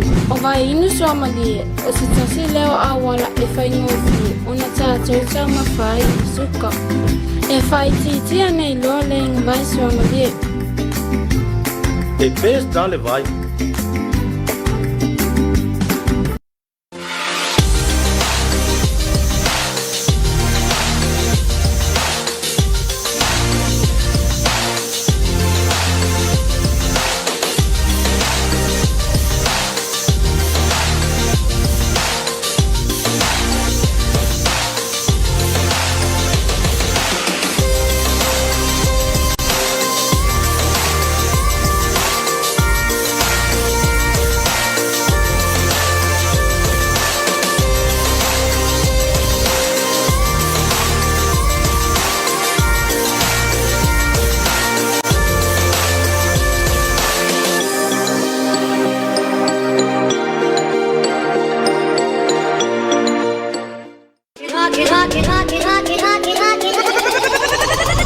Let's go now. Rock it up.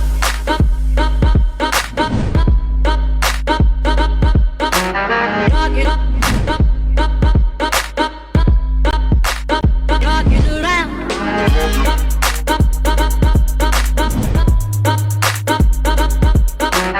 Rock it up. Rock it around. You will get a sentimental feeling when you hear voices singing, let's be jolly, deck the halls with boughs of holly. You get around the Christmas tree, have a happy holiday. Everyone dancing merrily in the new old fashioned.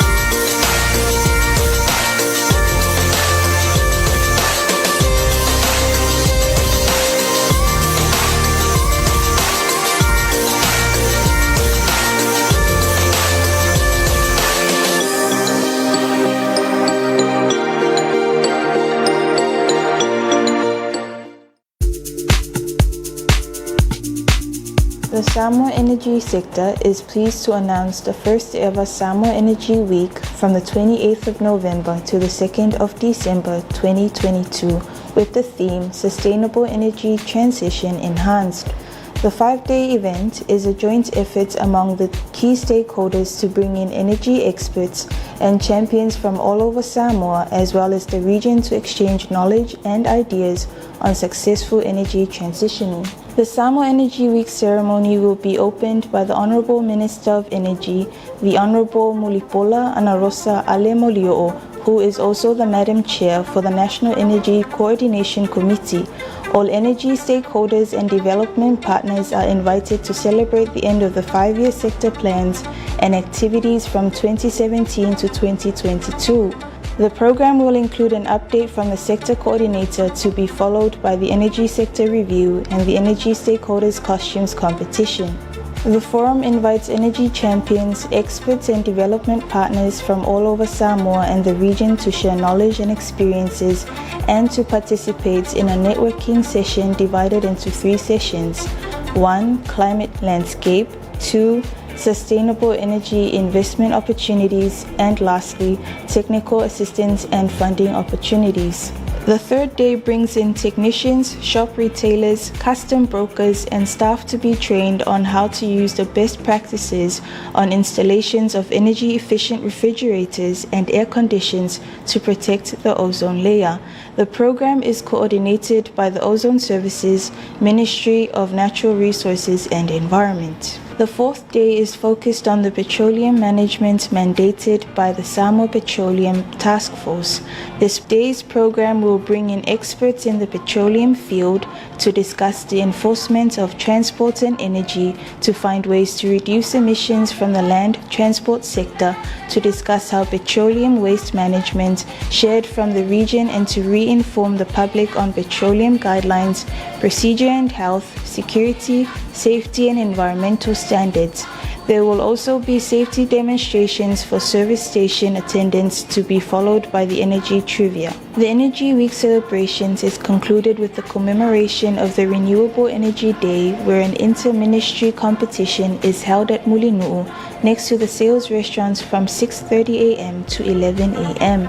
The fun event encourages the use of marine transportation as a means of clean energy transportation. The closing ceremony for the Energy Week is the sector's 60th independence celebrations aligned to the government of Samoa 12-month celebrations together with the sector's awards night.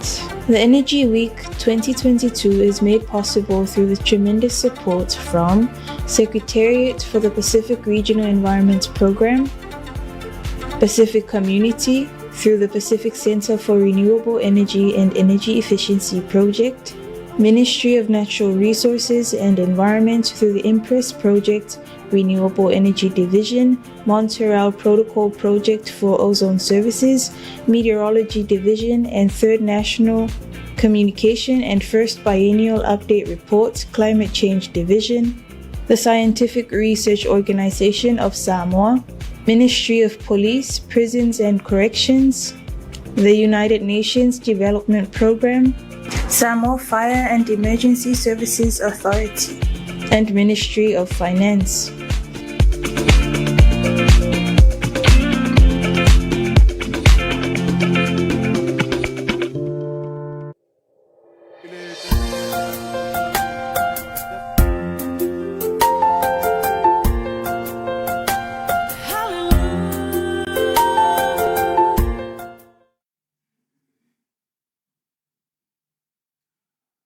Ile tătăliu mai tātou proklame ne vaenga le fiafi ia o lea ua tātou se e mai leisi vaenga po leisi la sanga o le tātou wha moe ale tātou te leisi atu vaenga lea se to e mai se patele ile tā penanga mātango fie pe ona whaafonga mai mole atunu e lava ona maua saunanga sunga to ina i temi usola e leo le maa lopo o le whaia ina a o le tāu o whaafonga Samoa, a maiso le lalolangi atua i le sao tāu o tupulanga talavou. A tonu e tāu e mati ai le sao Samoa. Nisi foi o matau pu, a wale sao lau pule ina male a ngai le lumanai, e tāu ai le nei wha moe moe. O leile ngang whaaftei tele, ia i le tāpenanga au talavou na lua, a maiso le wha moe moe o le nei fiafi. A tātou tele i se e le tātou lau ngā tongi e tāu le awa tele ma le wha aloalo, tā pa ai la fio ngā mulipola mo se tua foi whai masui, o le laulau a whaamasino, ia se a mai foi sa lātou tō whaile ngata o la lātou foi sila ma le māntau le anga inga o le whaamoe moe le ne tausanga. A tonu e tāua o ila wale au talavou o mai moa mata mai, tā pena mai mo le nā tausanga. A tonu foi e tāua le saunoanga le ne whaamasino, ia e mati e le sāma tā pena a wale whaafinaunga o le nā tausanga. Ia ma o le asu mai foi le sunga le whaamasino, ia ma whailoa le ua siliona le leila na whinau, i le nei afiafi ma le ngang whaalalo na uwhionga mulpola mo lau saunanga.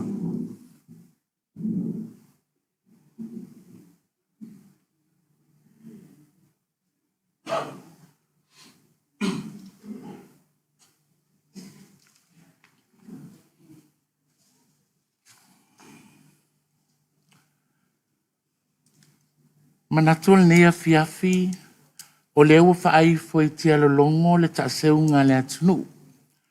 Le nawa yaso o tua na i atu tiu te mawhaiva. A o le na namu foi ma le sosia o te unga oa i lana upu fola fola. I le nei yaso i so o se fata fai taulanga. Ma eu le alofa o le atua le whaatua o ia mo i tātou o lana whanau. E iai lava le manatu Samoa. O tau sama whainga o le aleo o lava iai sa o leo le nea fiafi. O te manatu o pa ia ua maea o na ta oto pai lango. E le toe au whangaina i se whaamatalanga. E iai le taufi. No ono uatu i le uso ngā tu mua mapule ma whale upolu o tau whinga o le la tau le nā anawa e tausi. Ai au maia ma na vanga whaale nganga o le nei asu. I so o se maota tapuai, e tā oso ai le nei afiafi, ma le tātou mawhutanga. Fusi lea o le whau o mālou, e whai mau tātou ta iala i le nei māsina whaiu. Awa o lea ua la foai le tau lau mea o le nei tau sanga. Ai ua whaatau muawa foi lo tātou sāfo lau, ua toi o seanga, wha mai aina ngaluenga foi o le nei tau sanga. A le nei afiafi ma wha moe moe. Lea ua tala mata so o le na aloa ina ua tātou tau nuu mai le si ui o le nei wha moe moe. Ua e fo i papalau le lei le toso ngā ia nei matenga a wā sa tau mate i le ete pe tua mania le nei wha moe moe.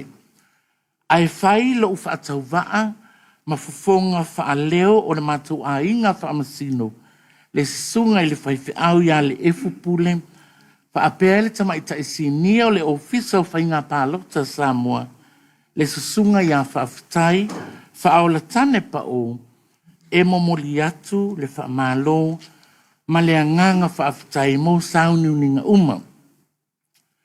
Mua le wha awhitai i le ona mea uma, le wha ao le kalesia, whaafetai i le atua mo le tomai ua fua ia i mātou wana au auna. Whaatino i nai ngā luenga e le i whaingo fie. Whaafetai le e whakasai ona tūlanga whaalupe. I lana whaamaite i le neipol kalama tāua. Wa manino lava lona tāua mo tupulanga tuputua e o le kalesia whaapea le atunu. Whaafetai le sunga i le li pulio le e whakasa TV ma lona au waa. Mo le whaatau tai o le neipolo o keti i tau sangata i tasi. Whaafetai lo o tau tali tonuina o maa ua whaatau waa ma le sunga ia whaafetai e whaamasino ina le nei tau wanga matango fie. Whaafetai whaapatoa i sunga i toe ina. Pulenga whangaloa whaapea le toe ina o le pulenga le pata. Whaafetai lo o tau tali a ina o le neipolo kalamata ua. Whaafetai mo tupe ma tau mafa na tape na ina ia so uma i tingale ma mautua ai tau tele i whaatamala lawa le tau si eino whaamasino. Whaafetai tele i sunga i whaafeangainga au lotu ma au talavou ese. Na tau wā mai lava i ai ulai e o mai le pole nei. Tele ni a o ngā tāua ma na ia le sau noanga a le sunga le taita i au le whakasa whaapea o le tele o nisi o le amatanga atu le nei e iele upa whapretani e ta o le stage fright pe atala no atu i lumo tangata. Te longo fia le tangata i stage fright lea e tala no i le whaalo e tala no i au tafa. Pe ila no sau no le sunga le whawhianga inga lea ua amata atu o na tā oso lo wo langa sue research, public speaking, overcoming stage fright, ia mare whaalawa i te leina o lo sila fia i mata upu ese peo na fina wina. Whaama wina le whaafetai i le sisunga ia lua i pou le malo Grace Robeck o le Grace's Hair Salon Mo le wha au le leina o malaulu mwhawhitai. I so se aso lava e pu e naine pol kalama. E o fo ile so whawhitai tele lo e pol malo. Malo wali i mo le fisoso ni mai ma ua. Whawhitai fo i a li a la fonga le ao mai satu paitea. Mo le la e na tape na ina matangofie ua o fuina le neia fiafi. Wa atili ailo ta au le leile nea fiafi whaafutai. Au talavou wale e whakasata ele whangwhangaloa, whaapea le e whakasai la manua le ipata. E le o le manu malo e tā ua. Ai o nia o onga tā ua na tātou maua mautou maua le nei por kalama. O le nganga me e ma le whaangai e tia ina ua o lua au sia mai le neisu e ngā siampini. We are so super proud of your outstanding and extraordinary performances. Very honestly speaking, we are so proud. Ni mita i o mātou loto whamasino, i le tautu lai mai, mo tau atu i le nalolangi, le ai le na o tama matene a pia e mawhaia mea ia, e mawhai fo e tātou i tua, ma si o mātou motu i manono, ona tau vai, tau vanga te tele whapenei, ma lo le tā pena, ave a i e pea lo o tau la tau mwhai ma le fina finau, a wā o tau o lumanai o tātou ainga, nuu e kalesia, ma tai o se tātou atunu o mua tai au. Tele so tātou manuia, whaatasi le atua ma o tau, manuia le nei vai aso i ngā luenga peo na masani ai. Soifua ma ia manuia. Ia, o te langono se si vaenga wha o popole peo na tuuina mai e le fonga o le aso. Whapea, mātou te whiliwhilia ina, e iai le whailonga whaapitoa, mō le ua maoa lona tō mai, e maalie, e maua, wa e lea o ngā le maalie, e le o maua ia whaupunga e whai. Mātou ta ua whaperetania, lai si le tau whaperetania whaingofie, the most outstanding debater. The most outstanding debater. Po wai elas whailonga whaamon ia ole wa mātou whiriwhilia, the most outstanding debater is awarded pe tuinatu i le susunga i a Tanielu Masani o taelefanga whangaloa. Tanielu, sumai a watu o le cash, whaiana whapaua e tua i nāpe a Malo, whaftai, malo lea. Ia ona sua Yesu. Amene ma amene.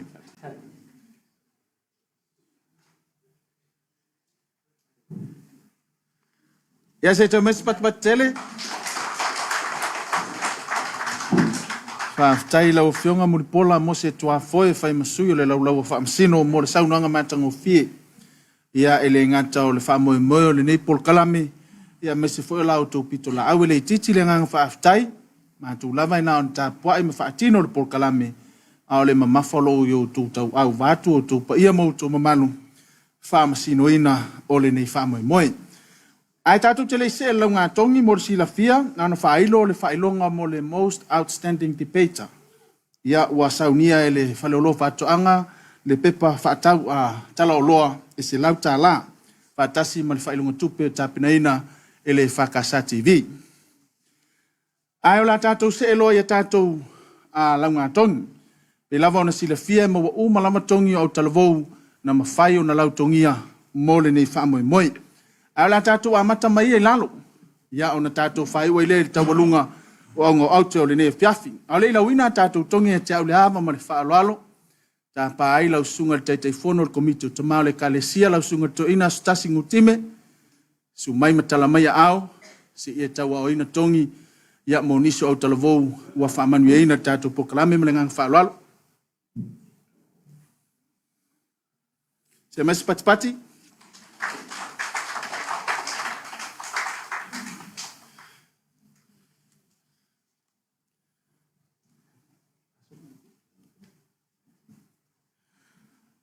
Tātou amata mai le tulanga sifulumatasi. Tulanga sifulu matasi, whailonga mwhai on tāpena ina, Lima se lau tālal whailunga tupe tapenei na le whakasa TV mana paanga. Patasi ma le pepa talaoloa ma le Uncle Tony. Patasi ma le pepa talaoloa mai le SAP Mecca Store. Ia o nei tātou whailonga ia mo le tūlanga sifuru matasi maua lea le au talavou le whakasa mai sa wano i whangaloa. E se sui ale au talavou sa wano.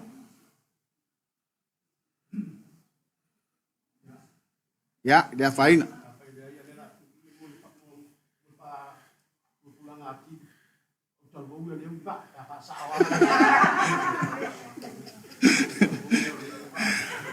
Ole tulanga se fulu e tu salava failonga tupe tapenina le Whakasa TV pe patalaoloa mai Uncle Tony pa pe mal pe patalaoloa mai le SAP maua le lau talvo le Whakasa mtetele mai ale pata.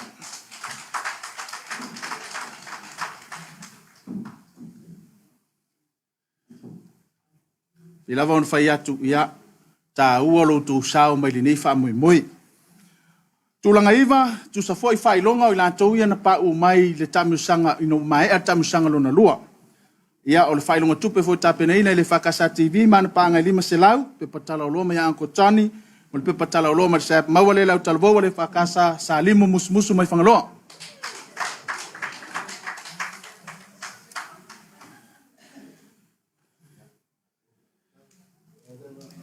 Lo whaftai, mai a tamusanga i lua tātou se mai quarter finals. O aula na pa uma le quarter finals, ia o lantou na le whatulanga tulanga lima, tulanga ono, tulanga fitu, ma le tulanga valu. Tulanga valu, baua le whailonga tupe fitu se lau tā la, mai le Whakasa TV mana pa anga, pe patala o loa ma le Uncle Tony, ma le pe patala o loa ma le whale o loa le SAP, baua le lau talavou le Whakasa mai urutongia ia le pata.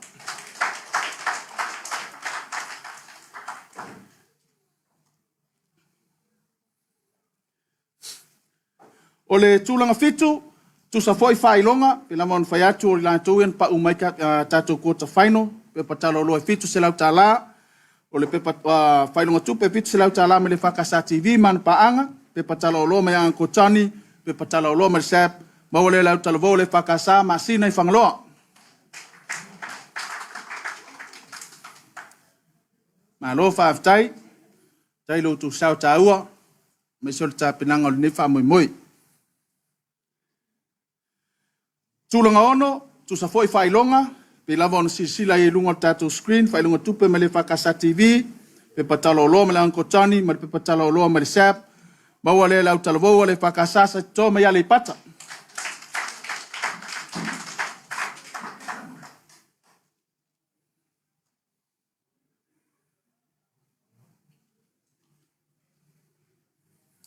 O le tūlanga lima, tu sa foi whailonga, pe lava ona tau atu te musola, fitu se lau tā la ma le Whakasa TV man pa anga, pe patala o loa Uncle Tony, ma le pe patala o loa le whale o loa le SAP, maua le au talvo le Whakasa mai sale au mua.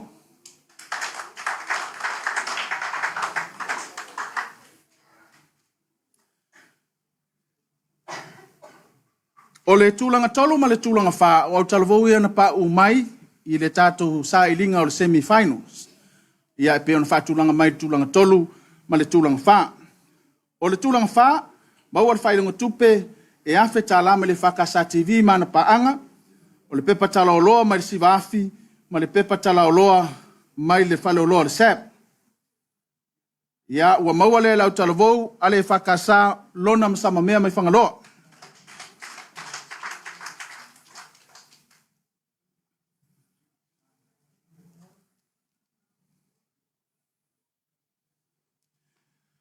O le tūlanga tolu, ia e tutusa foi whailonga tupe awhi tā la saungia e le Whakasa TV mana pa anga, o le pepa tala o loa mai le wha sivafi, ia wha pema le pepa tala o loa mai le whale o loa le SAP, maua le lau talavou a le Whakasa mai ua whato i whangaloa.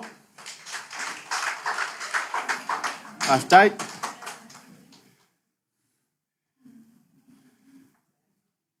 Ia, moli le ngang whaaftai tele, lau sunga teitei whono o komito tamale kalesia, ia, moli whaamano ino lo taim taua oi whailonga. O na tātou se mai lea ele, au ngā aute o le nea whiawhi wa lewa o na tali ele ngata o le nea o whia, a o le whaafonga anga Samoa. O le tūlanga mua, ma le tūlanga lua po ai foi o le asola ma le sampini, o le whaafi naunga, o le nei tausaga. O le tulaga lua, maua le whailonga tupe lua afe tālā ma le whakasa TV mana paaanga. Tolu tuspaia, tolu pese o tāpenaina le Malua Printing Press. Pepa talaoloa ma le whaleoloa whātoanga, pepa talaoloa ma le kampania a mau, pepa talaoloa ma le kampania le SAP. Whailonga ia mo le tūlanga lua. O le whailonga o tūlanga mua, tolu afe tālā le whailonga tupe tāpenaina le whakasa TV mana paaanga, o le tofi o tāpenaina le whaleoloa le SAP, tolu tuspaia tolu pese o tāpenaina le Malua Printing Press, tolu pepa talaoloa le whaleoloa whātoanga, o le pepa talaoloa mai le whaleoloa le SAP. O le atatou amata tūlanga lua. Tūlanga lua o le whawhinaunga tupulanga talavou ne tausanga lua o lua. Maua lea le au talavou, ale whakasai ta le whanga mai whangaloa whase lai ona tuma lima. Tongi kulako mau. Pala watu lau sunga le taitai fono. Fono tele le whakasa, lau sunga to ina tun moso. So leo yosia, si e taua oina whailonga ia mole. Vaenga lea wha mole.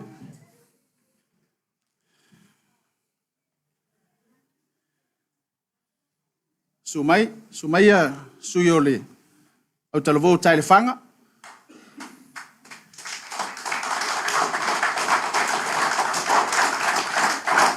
Sumai a tatou sui tau wā.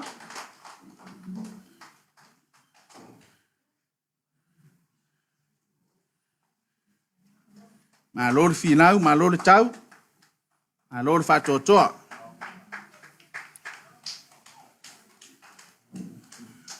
Ia, ma le siampini o le nei tausanga o le whawhinaunga tupulanga talavou o le whakasa TV lua sola ma le au talavou o le whakasa e lalo manu ia le ipata.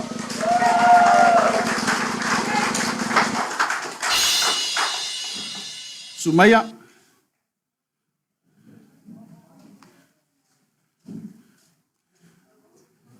Moni e upo le atunu. Ile mailom tua le au le sau i le au lea.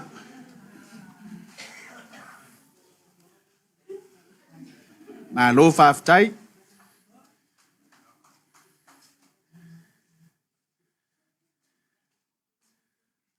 Whaftai tele, lau sunga ile. Teitai fono le whakasa. Mo le taua oina whailonga. Ia, mnatu o tātou se mai le taua lunga. Au le taua lunga ina le nei wha moe, mnatu a velo u leo whātau wa. Whai mafonga moli a wale suato sunga le li pule le whakasa TV, mai se o le pulenga ma le tautua le nei ala ata. Tau mo whai eisa mātou whaftai. Mo le ngang whaftai leo whionga teitai fono le fontele, sui teitai fono le laulau le fontele. Whaftai no wha komiti, sa whainga tamao le kalesia. Sungai whawhengainga mauto whaletua, ma le lava loa le kalesia yon tulanga whalupe. Ma lo tatalo, whawhetai le tāpuai. Na tulava ele ai manu whaiva o le li pule ma le nei ala ata ma le taun whainga o le nei polkalame. Pea na unoa ma le mana o auto tatalo ma le tāpuainga. Whaleo le nganga whawhetai tele, ele komiti wha misionari le fiola o whionga le teitei fono, maisa le no whātoa o le komiti, i la autou lango sua. Ai maisa le tu mai o lo tau au, lango le nei wha moe, leo o tau wai manu. Le titi la mātou whaafitai le sao whainga nei a mātou paanga. Oe wanga le lei, ma lango le nei wha moe. Whaafitai le whale o lor SAP, le awhionga le toto ali i ato filau, ma le tautua le SAP. Wale tasi, wale lua a watulasi lo to walofa mlo to wanga lelei. Ai maisio le lango i polkalame. Ale nei ala ata. Whaftai lo fisa o komisio whainga palota. Le isi le nei a tātou paanga i lo to wanga lelei. Ma le lango mai. Boli foi le ngang whaftai tele le Samoana Rento. Ai maisio le whaamanoino o tu sai teime mo miai le whainga luenga. A wā le whaave ino whaamsino. Tu lo le whaafonga anga Samoa. Le titi foi la mātou whaafitai a mātou paanga, so swani malango mai nisi o vaenga. Pero na yeil matanga luenga o soifua maloloina i le vaenga o loo whaatawa ina le suasusu o le tina. Ai mai se foi o le Grace Hair Salon, o nei a mātou paanga i o wanga le lei. E le titi a mātou upu, e le lava foi sa mātou ngangana. e mamanu le nganga whaaftai sila fia le atua o mātou loto, maiso le nganga whaaftai le kalesia, ono lau tau lango mai, tu mai o lau tau au, ai maiso i lātou uma, whai o na tāpina ina, a tātou whailonga, le ma whai o na mātou tā ua sila fia le langi, lo tu wanga le lei, ma lo tu walofa tu lai le nei pol kalami, a wase sao tā ua o tu pulanga nei mātai au. Fiafe sa mātou whaaftai, le laulau a whaamsino, ma lo whaatoa le au sauno atu ta mao le kalesia, o le langona fo ilea le li pule ma o mātou tangata, whaafetai lo tu sao, whaafetai lo tu wamana ia o le wala awatu ma le whaatala ula le ala ata le whakasa, su mai matala mai au. Le upumoni le titi lo tu sao, ele ngata o tu whaamsino, au o tu pou le ala, ma pae whaalau le lei, a wale susia ma le puna o le tamau ainga, tupulanga lalo wao Samoa nei mātai au. Sunga i whawhia ngainga, mautou whaletua. Mātu le nofo atoe ina mautou whaletua. Pulenga le ipata ma le pulenga whangaloa. Nofo a whawhia ngainga mautou whaletua, lava loa au talavou. Filifilia e tau vali nei whamoe moe. Mā lo whawhitai tā pena. Mā lo le unsai. Mā lo le whatotoa. Wautou suatia le manamba o le ele. O tau sa ili foi pianina o le loloto o le moana. Ina ia mafa tō tonga le nei pol kalami. Le ai lava se mea mawhaia le li pule ma i mātou nei, ma le ala ata le kalesia. Pe ana le ai lau tū lango mai. E le ai ni manuia o iai mātou, e le anga tonu foi sa mātou wha manuia. A le talo sunga le li pule ma lau whainga luenga ma le ala ata le whakasa. Le atua na afuai le nei whaatasinga ma le nei pol kalami. Le atua o manuia, na te tatala le langi. Toto na manuia ma whātu tumu, mea ua whangau ngā oina o loutou sosia ma le tamau ainga le tino le mafo whau o le nganga. Pou le nei wha moi. Whātumu e le atua i lona tamau ainga. Pea ta ape filiali i le nei fiafi mtua ma le fua. Taitasi ma fo i atu, anga le leile atua. No whātoe ina i lau whionga taitei fono, fontele le kalesia. Lau whionga taitei fono, komite o tamau le kalesia. Sunga i whawhia ngainga mautou whaletua ma le nei au fia. No wha whaamsino. Tai file mua le atua i lona anga le lei. Sa mātou tala lea, ta walungai le whaamoe moe le nei fiafi. Ai wala watu ma le whaaloalo i lau sunga di to ina. Tai whono le komito ta mao le kalesia. Su mai matala mai au. Ia whaeu le nei whaamoe moe. I se tātou te talo ma le nganga whaaloalo.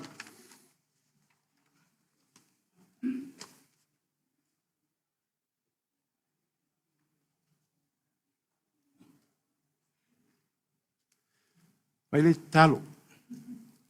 Mātou tau nuu mai le si uyo le whamoe moe le ali ie.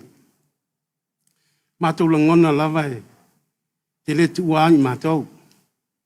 E te anga le lei mai, e te whamalosi mai, mai whamawhanawhana mai.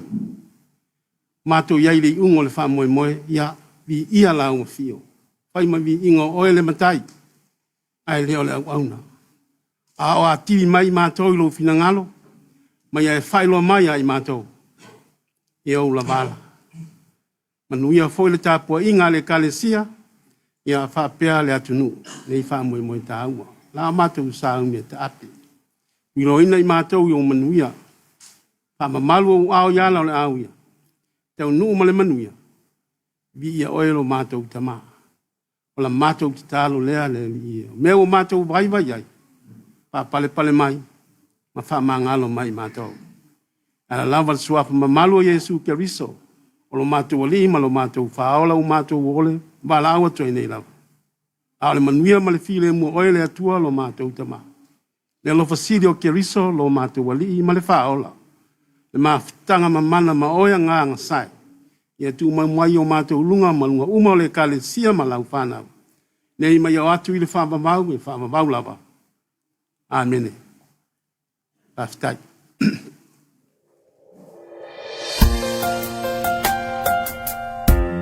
Malo aftai, se mai se faman.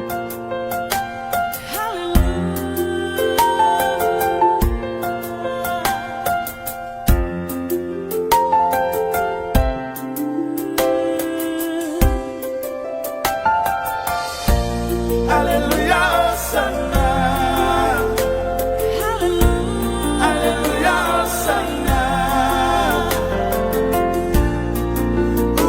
fua mai o ia lo tata ita.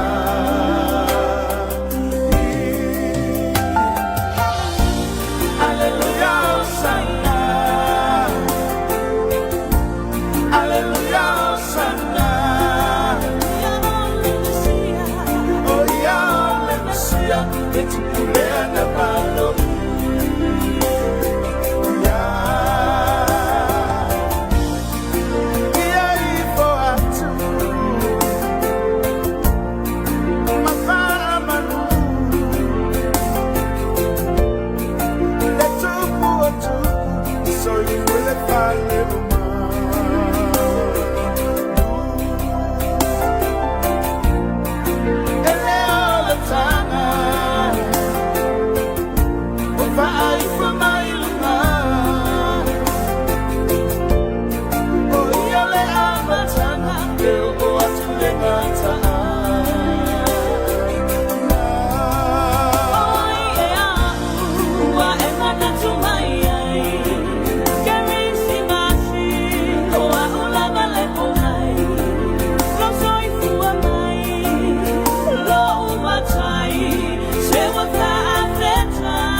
Hallelujah.